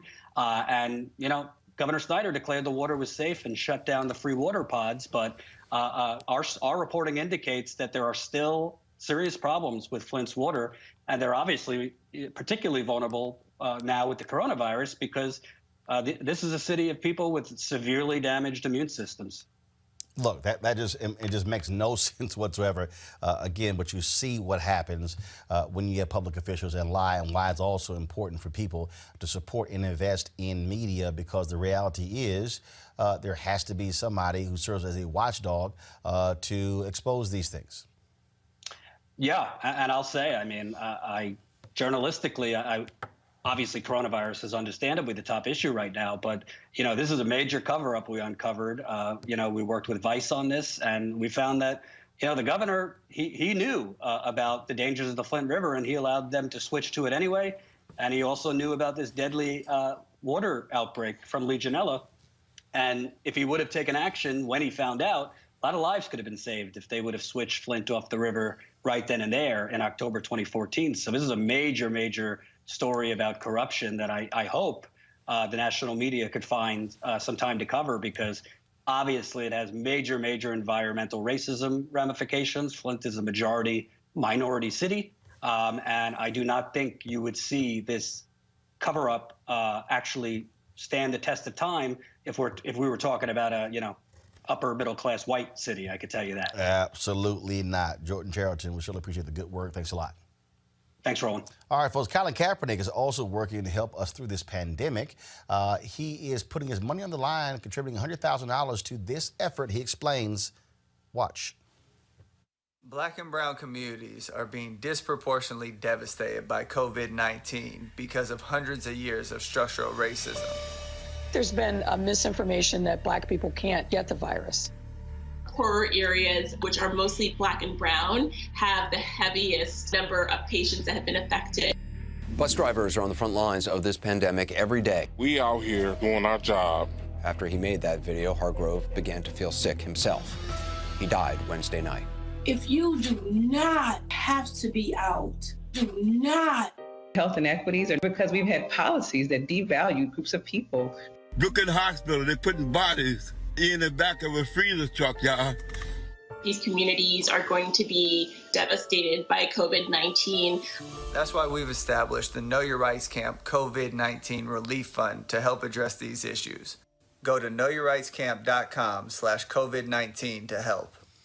Boy, ain't that something, Lauren? Colin Kaepernick still putting it on the line. And then while you got the NFL, who is so desperate to have their draft.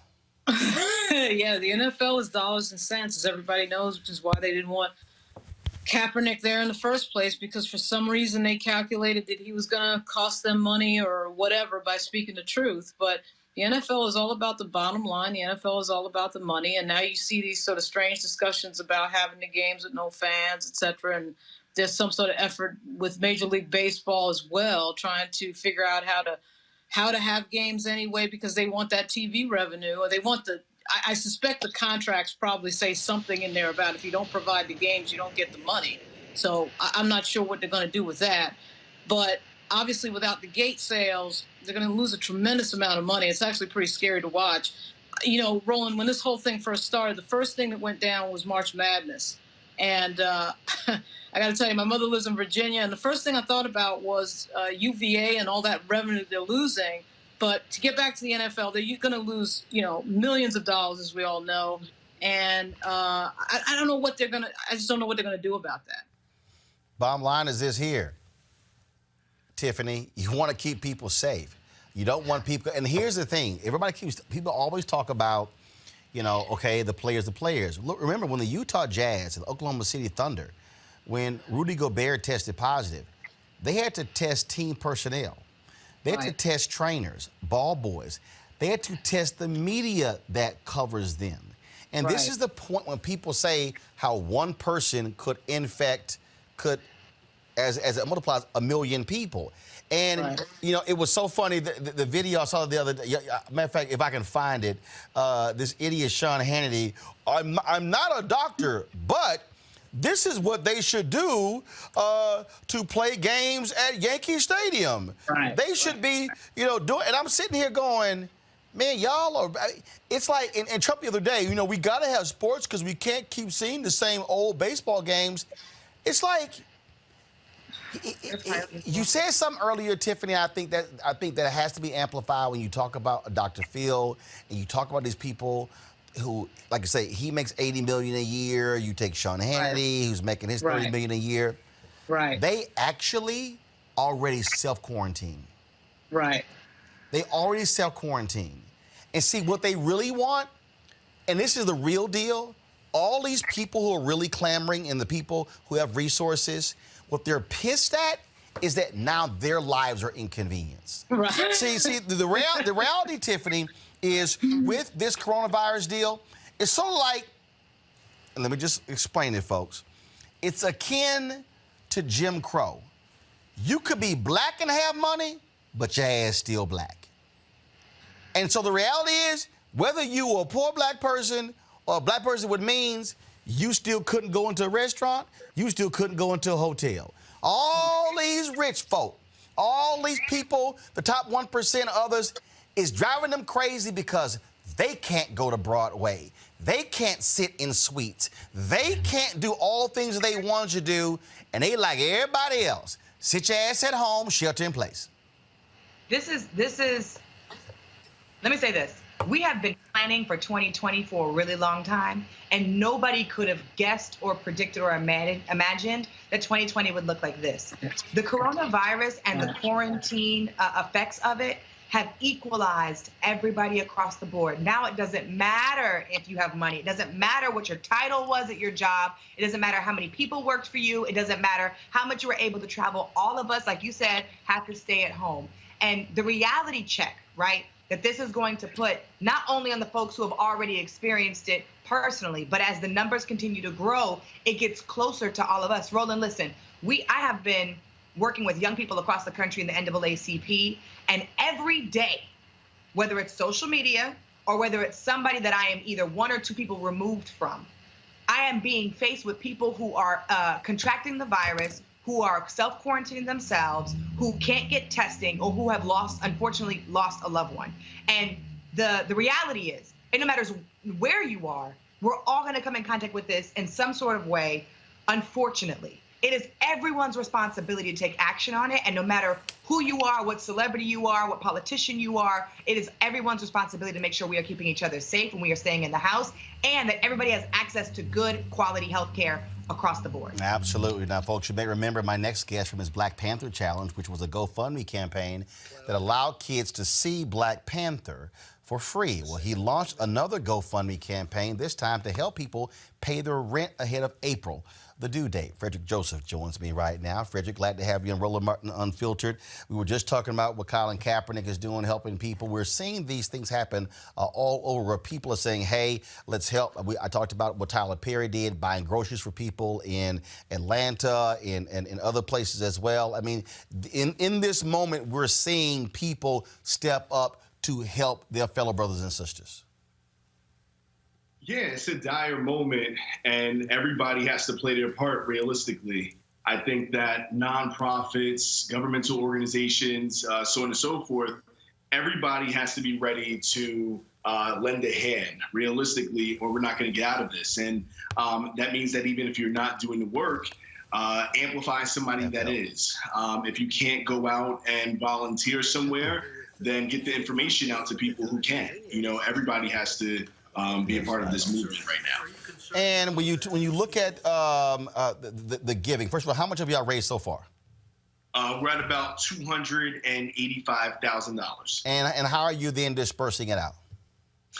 So we have a team that's vetting people via social media. So people are sending their requests in to me at Fred T. Joseph on Instagram and Twitter. And we're vetting them via their profiles, vetting them via Google, and using software in the back end to make sure that they're legitimately who they say they are. And then we're sending the money via Cash App, Zelle, and PayPal to get people help as soon as possible, as opposed to waiting for a check or having to leave and go speak to an organization. And one of the reasons why that's all, I mean, I think back when Tom Joyner created the BlackAmericaWeb.com relief fund for African Americans who were impacted after 9/11. And that's exactly what it was. Resources that were going directly to people, as opposed to typically what happens, the people they work with the United Way, the Red Cross, things along those lines. It's like, no. Let's go right to the people and put it directly in their hands.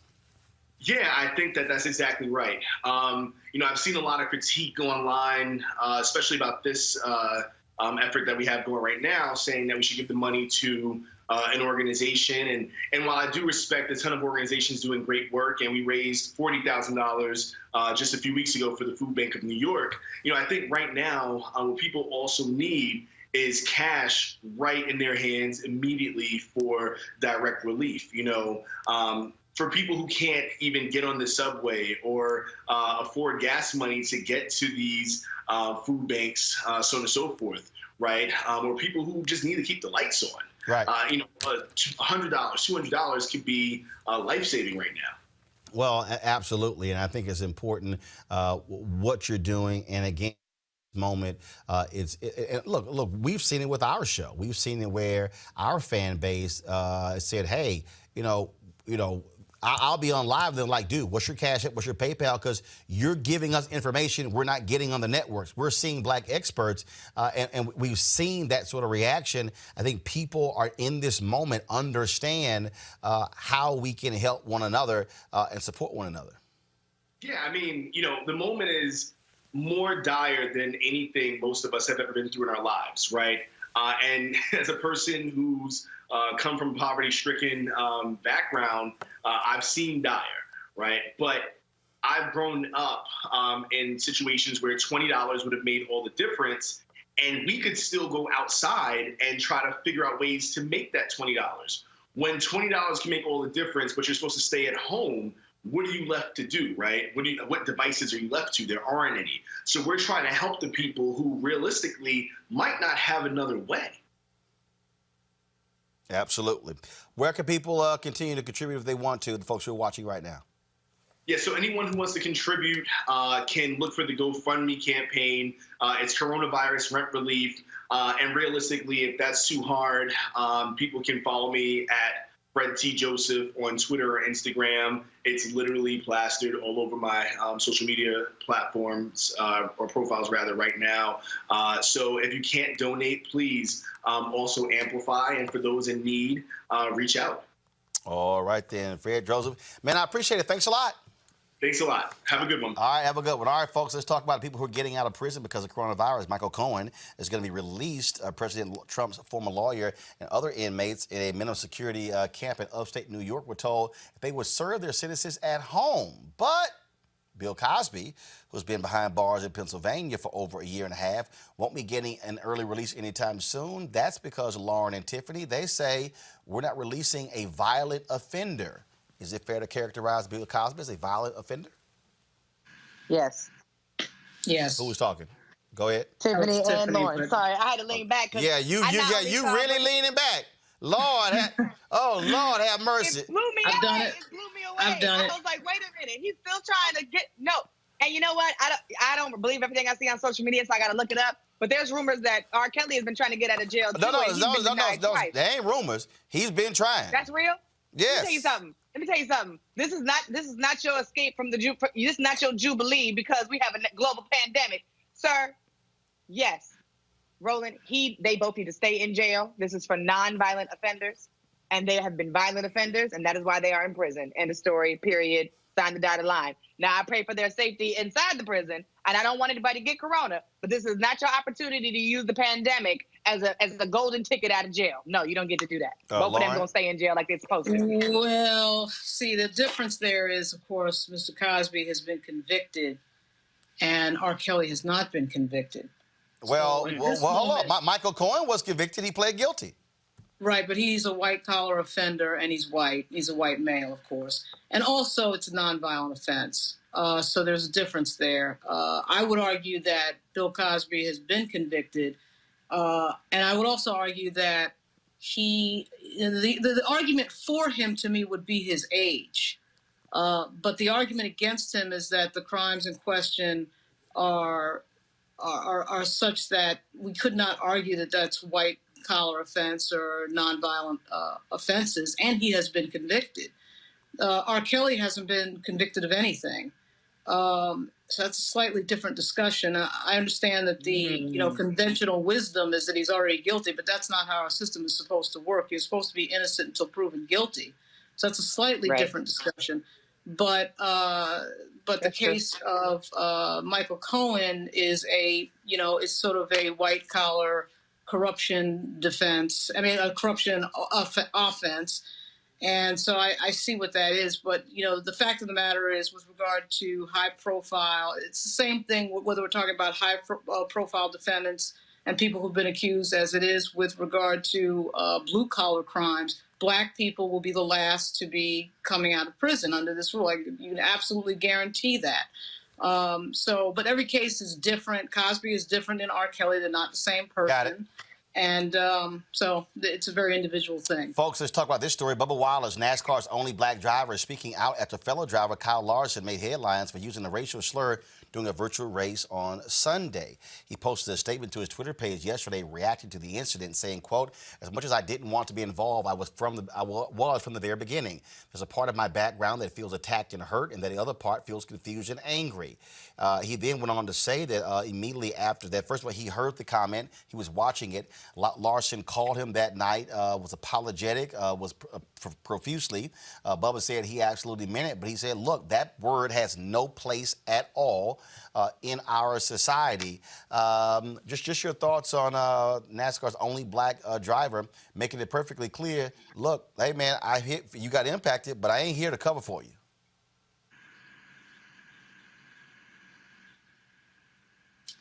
Take your pick. Which one do y'all want to go? Go ahead, Tiffany. I have not much to say on that. I'm like, what is there to say about the story except for the racial slurs that we have been seeing when we were outside, and now the racial slurs that we're seeing while we're inside have not disappeared or gone away.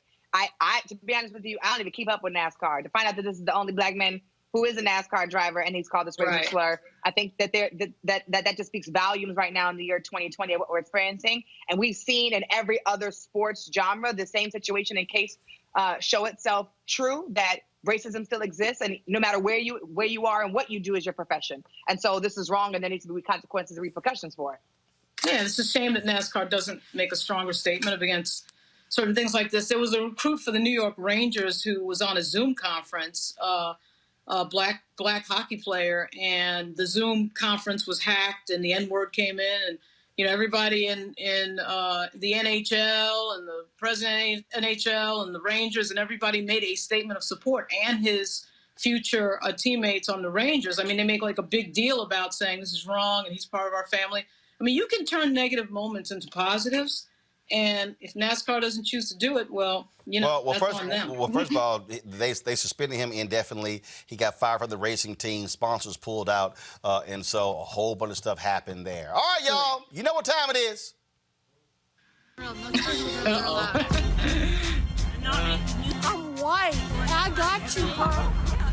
Illegally selling water without a permit on my property. Whoa! Hey! Give me your right. You don't live here. I'm uncomfortable. All right, y'all, check this out here. 2 students at a Carrollton, Georgia high school posted a TikTok that they thought was funny.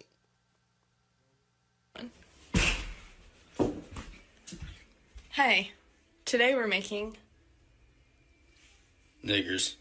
First we have Black. Yeah, pretty black. Yeah. Next we have don't have a dad. Don't have a dad? Yeah. Yeah. And then we have eat watermelon and fried chicken. Fried chicken and watermelon? Yeah, that's pretty good. That's Next one is make good choices. Let's see. There's nothing there. Next we have rob people. Specifically whites. Yeah, they do that. Last one is go to jail.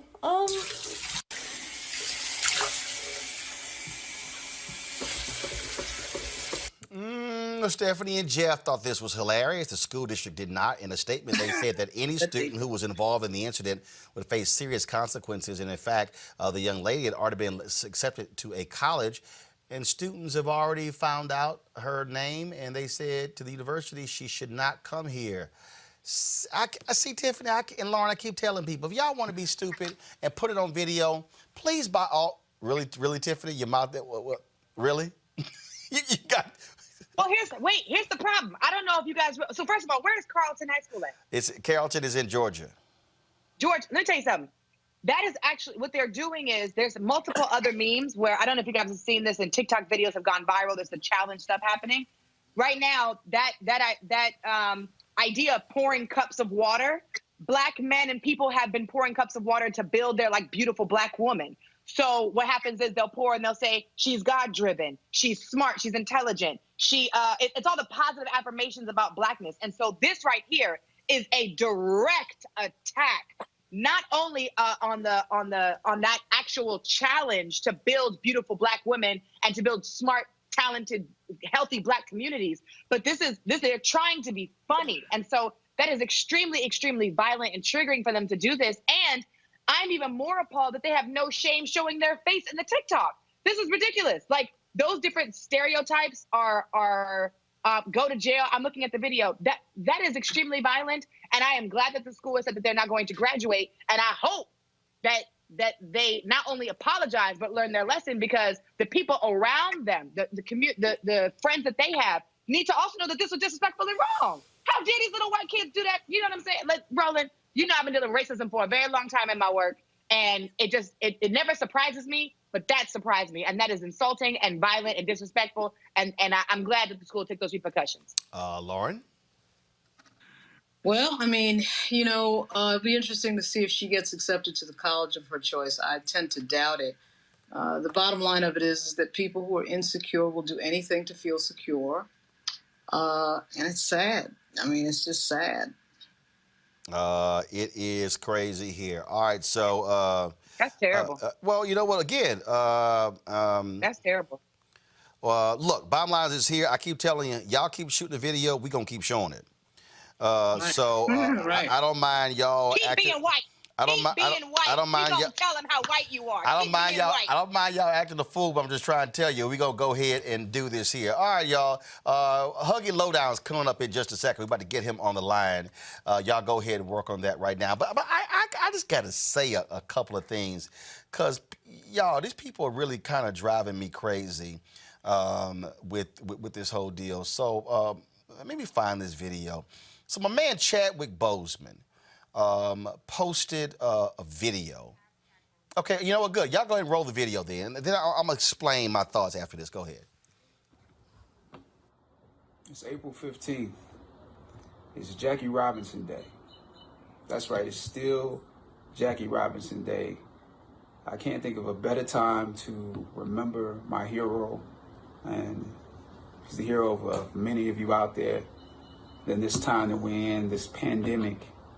I can't think of a better way to commemorate everything that he was about than to announce the partnership between Tolco and Figs.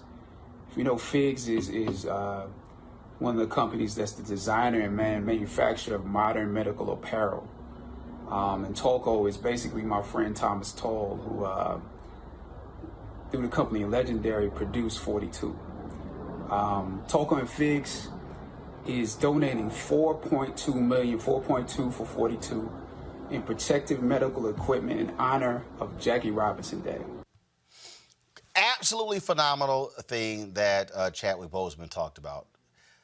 But way too many damn people are spending their time freaking out, oh my God, what's happening with Chadwick? I mean, look at this photo, what's going on? I mean, look at all this weight he's losing. Can I explain something to y'all about actors? This is what they do. Robert De Niro totally changed his look and put on, 30 or 40 pounds to play a Jake LaMotta in the movie, Raging Bull, okay? Christian Bale put on, 50, 60 pounds to play Dick Cheney in Vice. Remember when 50 Cent was real skinny and people were like, oh my God, he's sick? No, it was for a movie role. Remember Denzel, the memes that were done out there when Denzel with the long mustache, they were like, oh my God, what happened to Denzel? We went to a boxing match. Well, he was playing in the Magnificent Seven. We need to understand that these are actors, okay? And also, for all the greatness of Black Panther, that's not the only movie that Chadwick Boseman has done. And his career should not be defined and people only stick him in the box of Black Panther. And so, stop freaking out with his appearance. But here's the other deal. If he wasn't shooting a movie that required for him to change his look, let's say he was going on a spiritual journey or transformation, or actually decided to lose weight, okay? But I think sometimes people should stop freaking out and focus on what he was talking about. The raising of the donation of $4.2 million to help those who are impacted by coronavirus.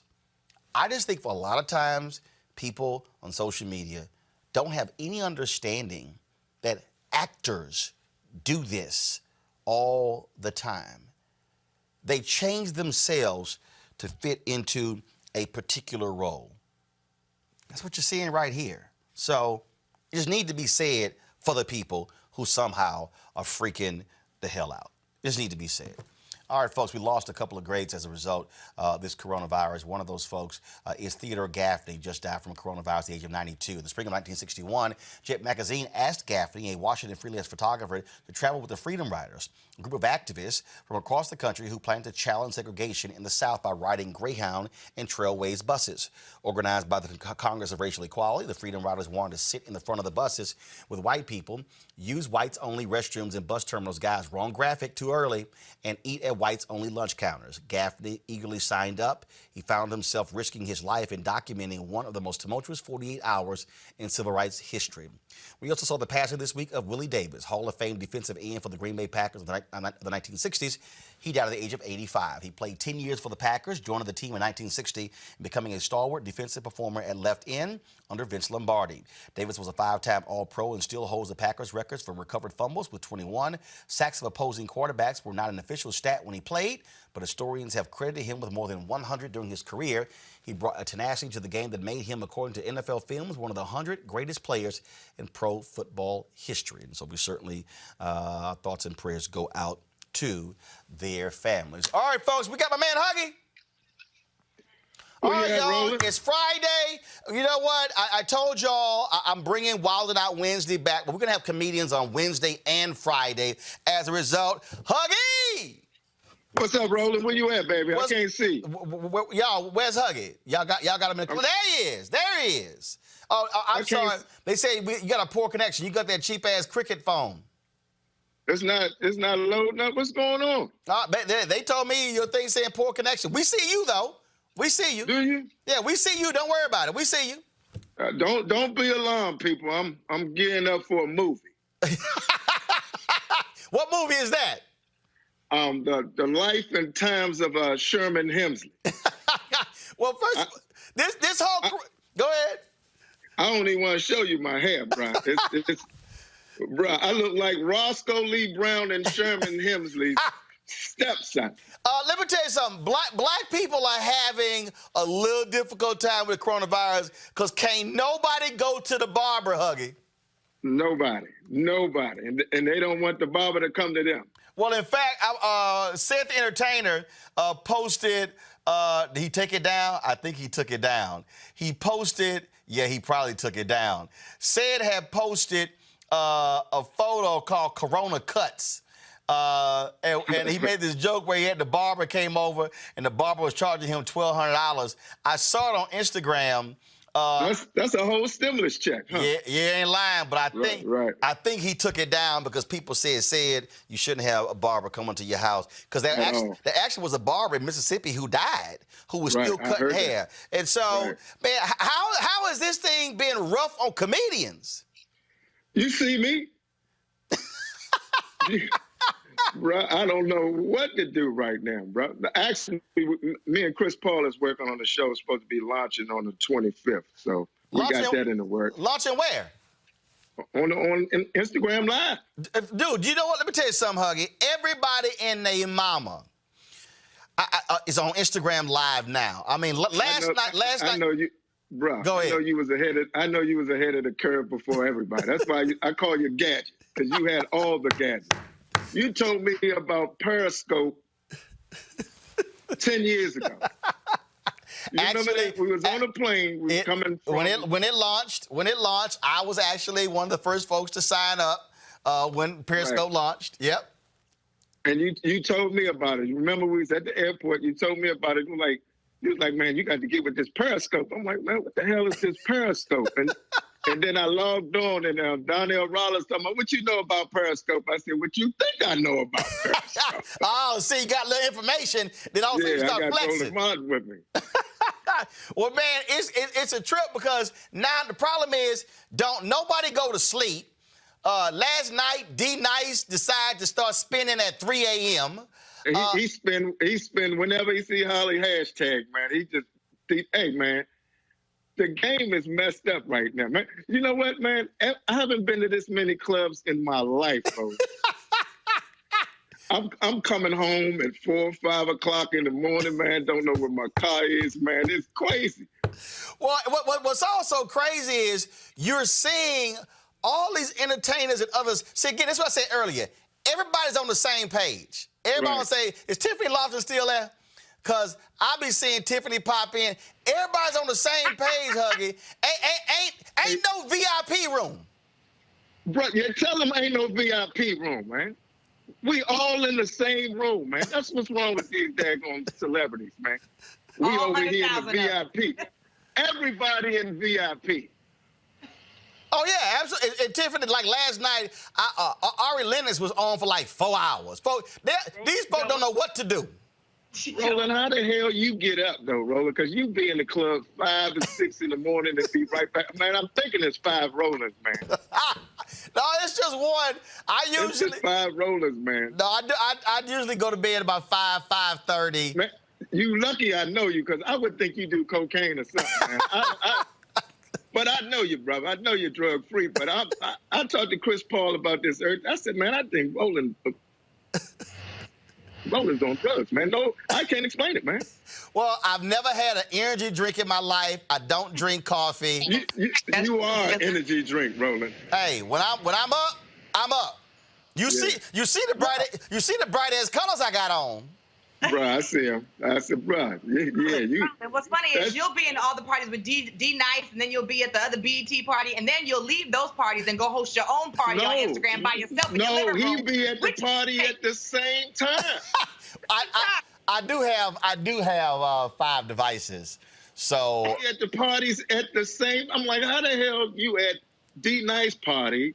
Then you hosting your own. Then I saw you in Guy's Kitchen. Then you at another party. Then you're hosting your own situation, man. I'm telling you, something going on, man. A different outfit on every single time. Yo, I think some of them kente ensembles be reversible or something. No. if you understand, you got on more colors than a Rubik's cube today, Roland. It was Friday, so I said we need some colors. Let me just give y'all the long version. Let me Anthony get a wide shot. Only Roland can get away with that. Anthony, get a wide shot. So y'all, this is one of the jackets they made for me when I was in. Let me take this off. When I was in Ghana. So Huggy, y'all turn the speaker up. I took my earpiece off. So when I went to the kente, Roland, did you get that from Ghana? Yeah, they made it for me there. This is called the Obama kente.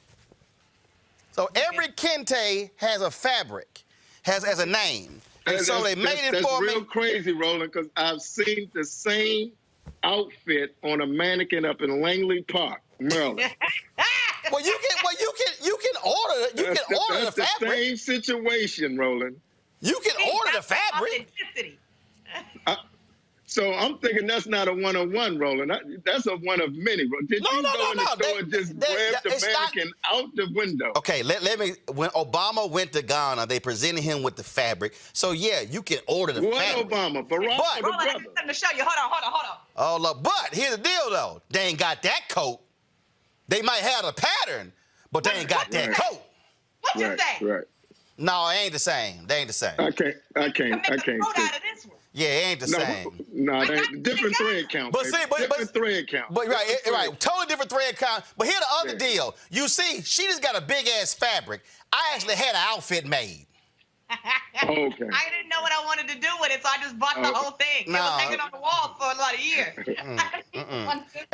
And they made a hat too, so it's clean. It's clean. You look like a colorful bed in a bag, brother. You damn skippy. Look, I ain't got a problem wearing color. But you sharp though. You stay sharp with it.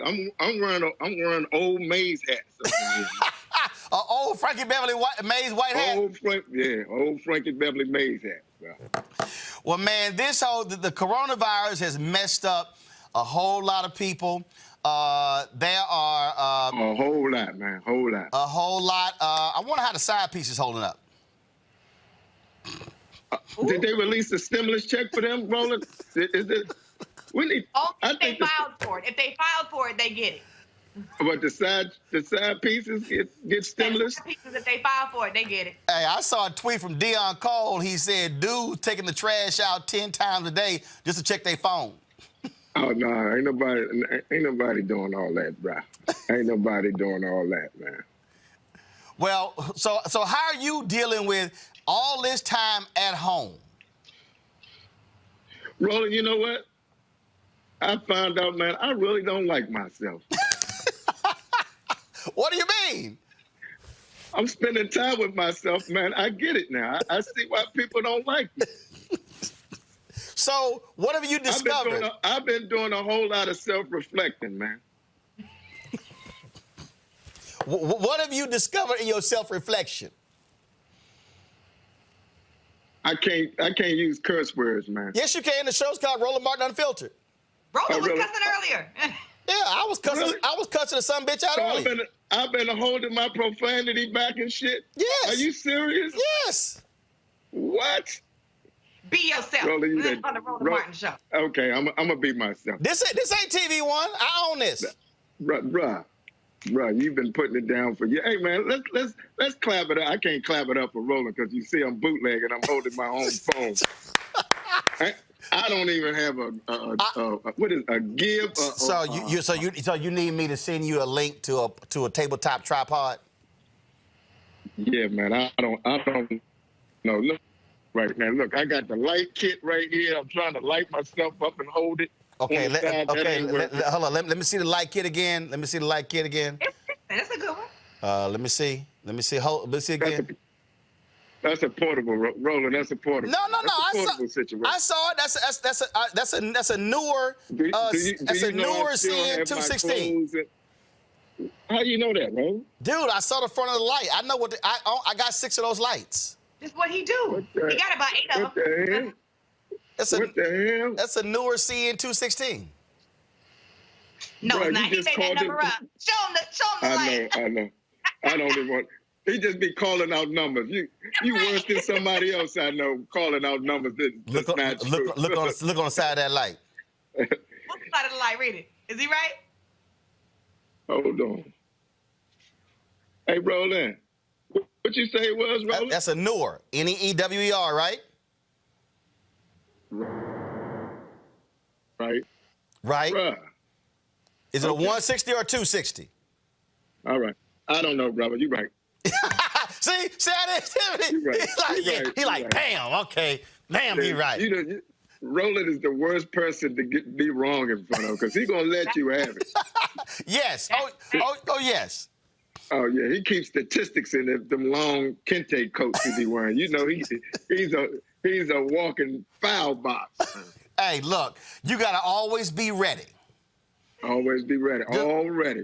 As they say in Texas, all ready. Like you. Look, when somebody want to start heckling, you got to be ready.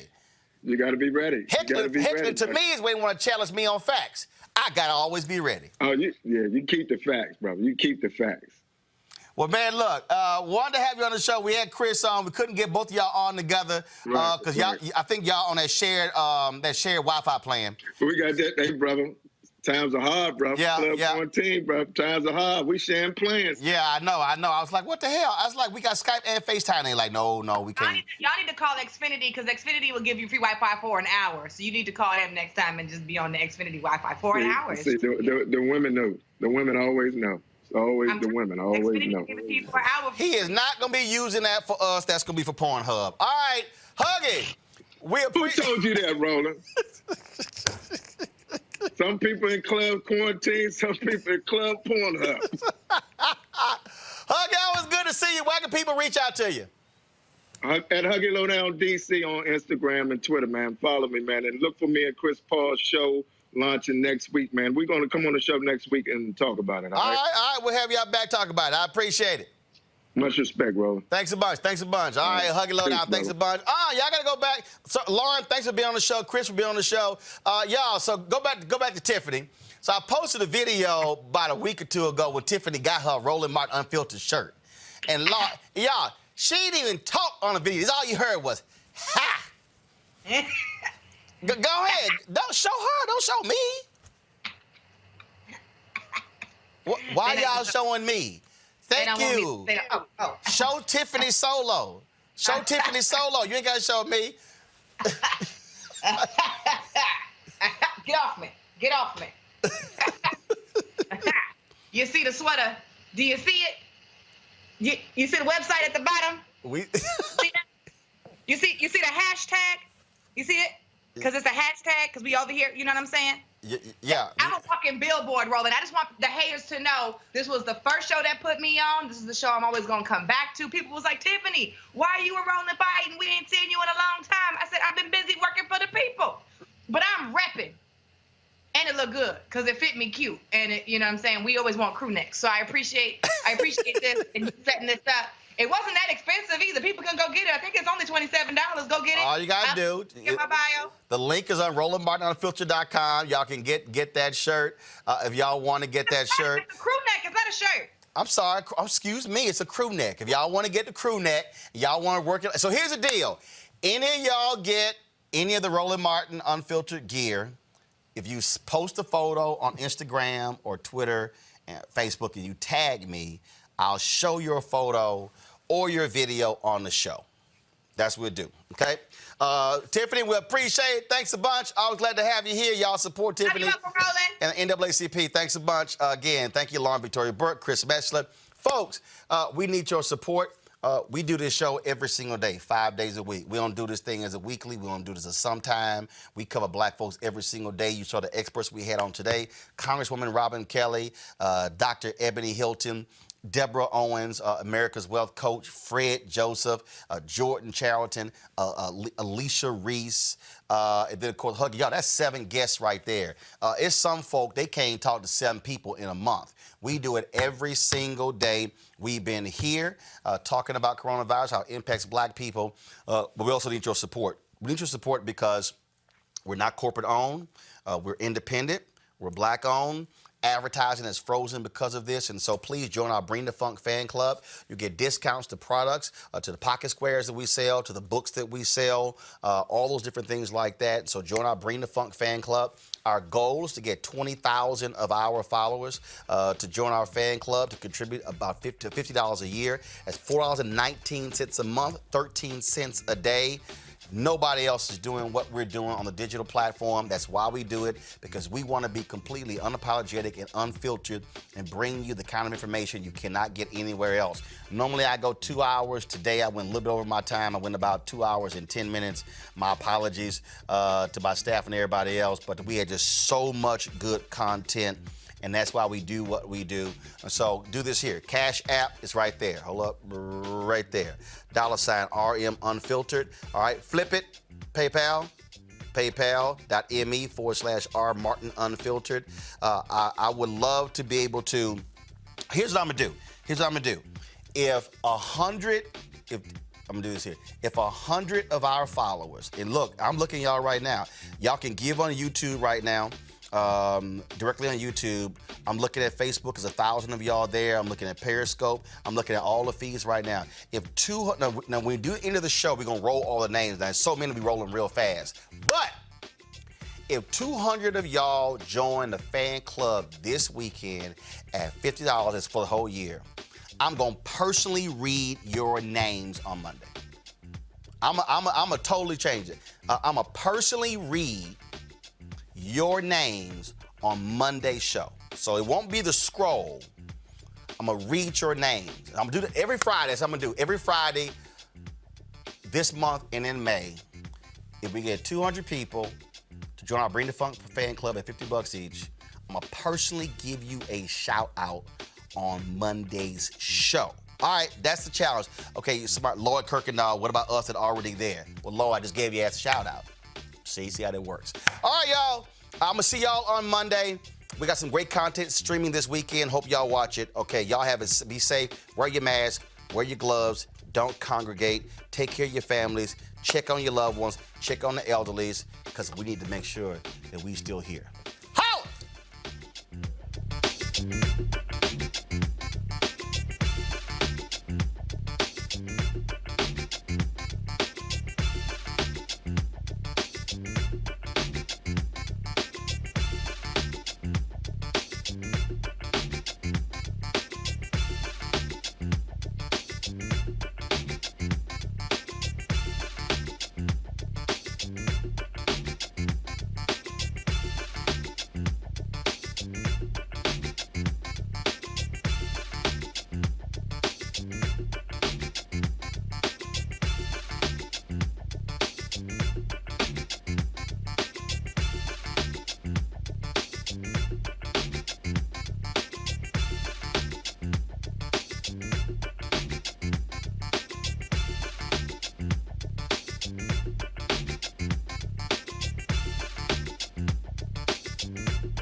You want to check out Roland Martin Unfiltered?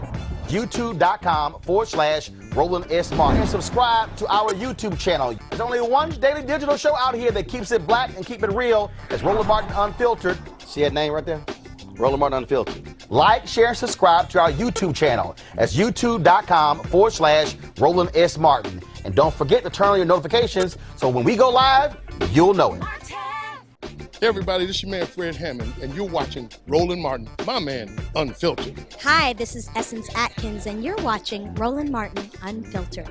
Hey yo, peace world, what's going on? It's the Love King of R&B, Raheem Devon, and you're watching Roland Martin Unfiltered. Hi, my name is Brescia Webb, and you're watching Roland Martin Unfiltered. Ow.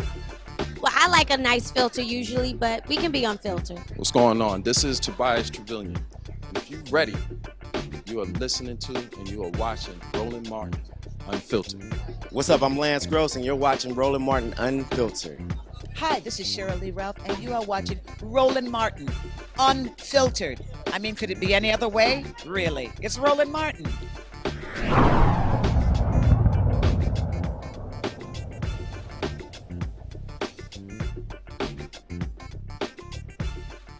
You want to support Roland Martin Unfiltered? Be sure to join our Bring the Funk fan club. Every dollar that you give to us supports our daily digital show. There's only one daily digital show out here that keeps it black and keep it real as Roland Martin Unfiltered. Support the Roland Martin Unfiltered daily digital show by going to RolandMartinUnfiltered.com. Our goal is to get 20,000 of our fans contributing $50 each for the whole year. You can make this possible. RolandMartinUnfiltered.com. Hey fam, want to check out Roland Martin Unfiltered? The blackest show on all of digital, cable, and broadcast. Check out our audio podcast. There's only one daily digital show out here that keeps it black and keep it real. It's Roland Martin Unfiltered. Press play.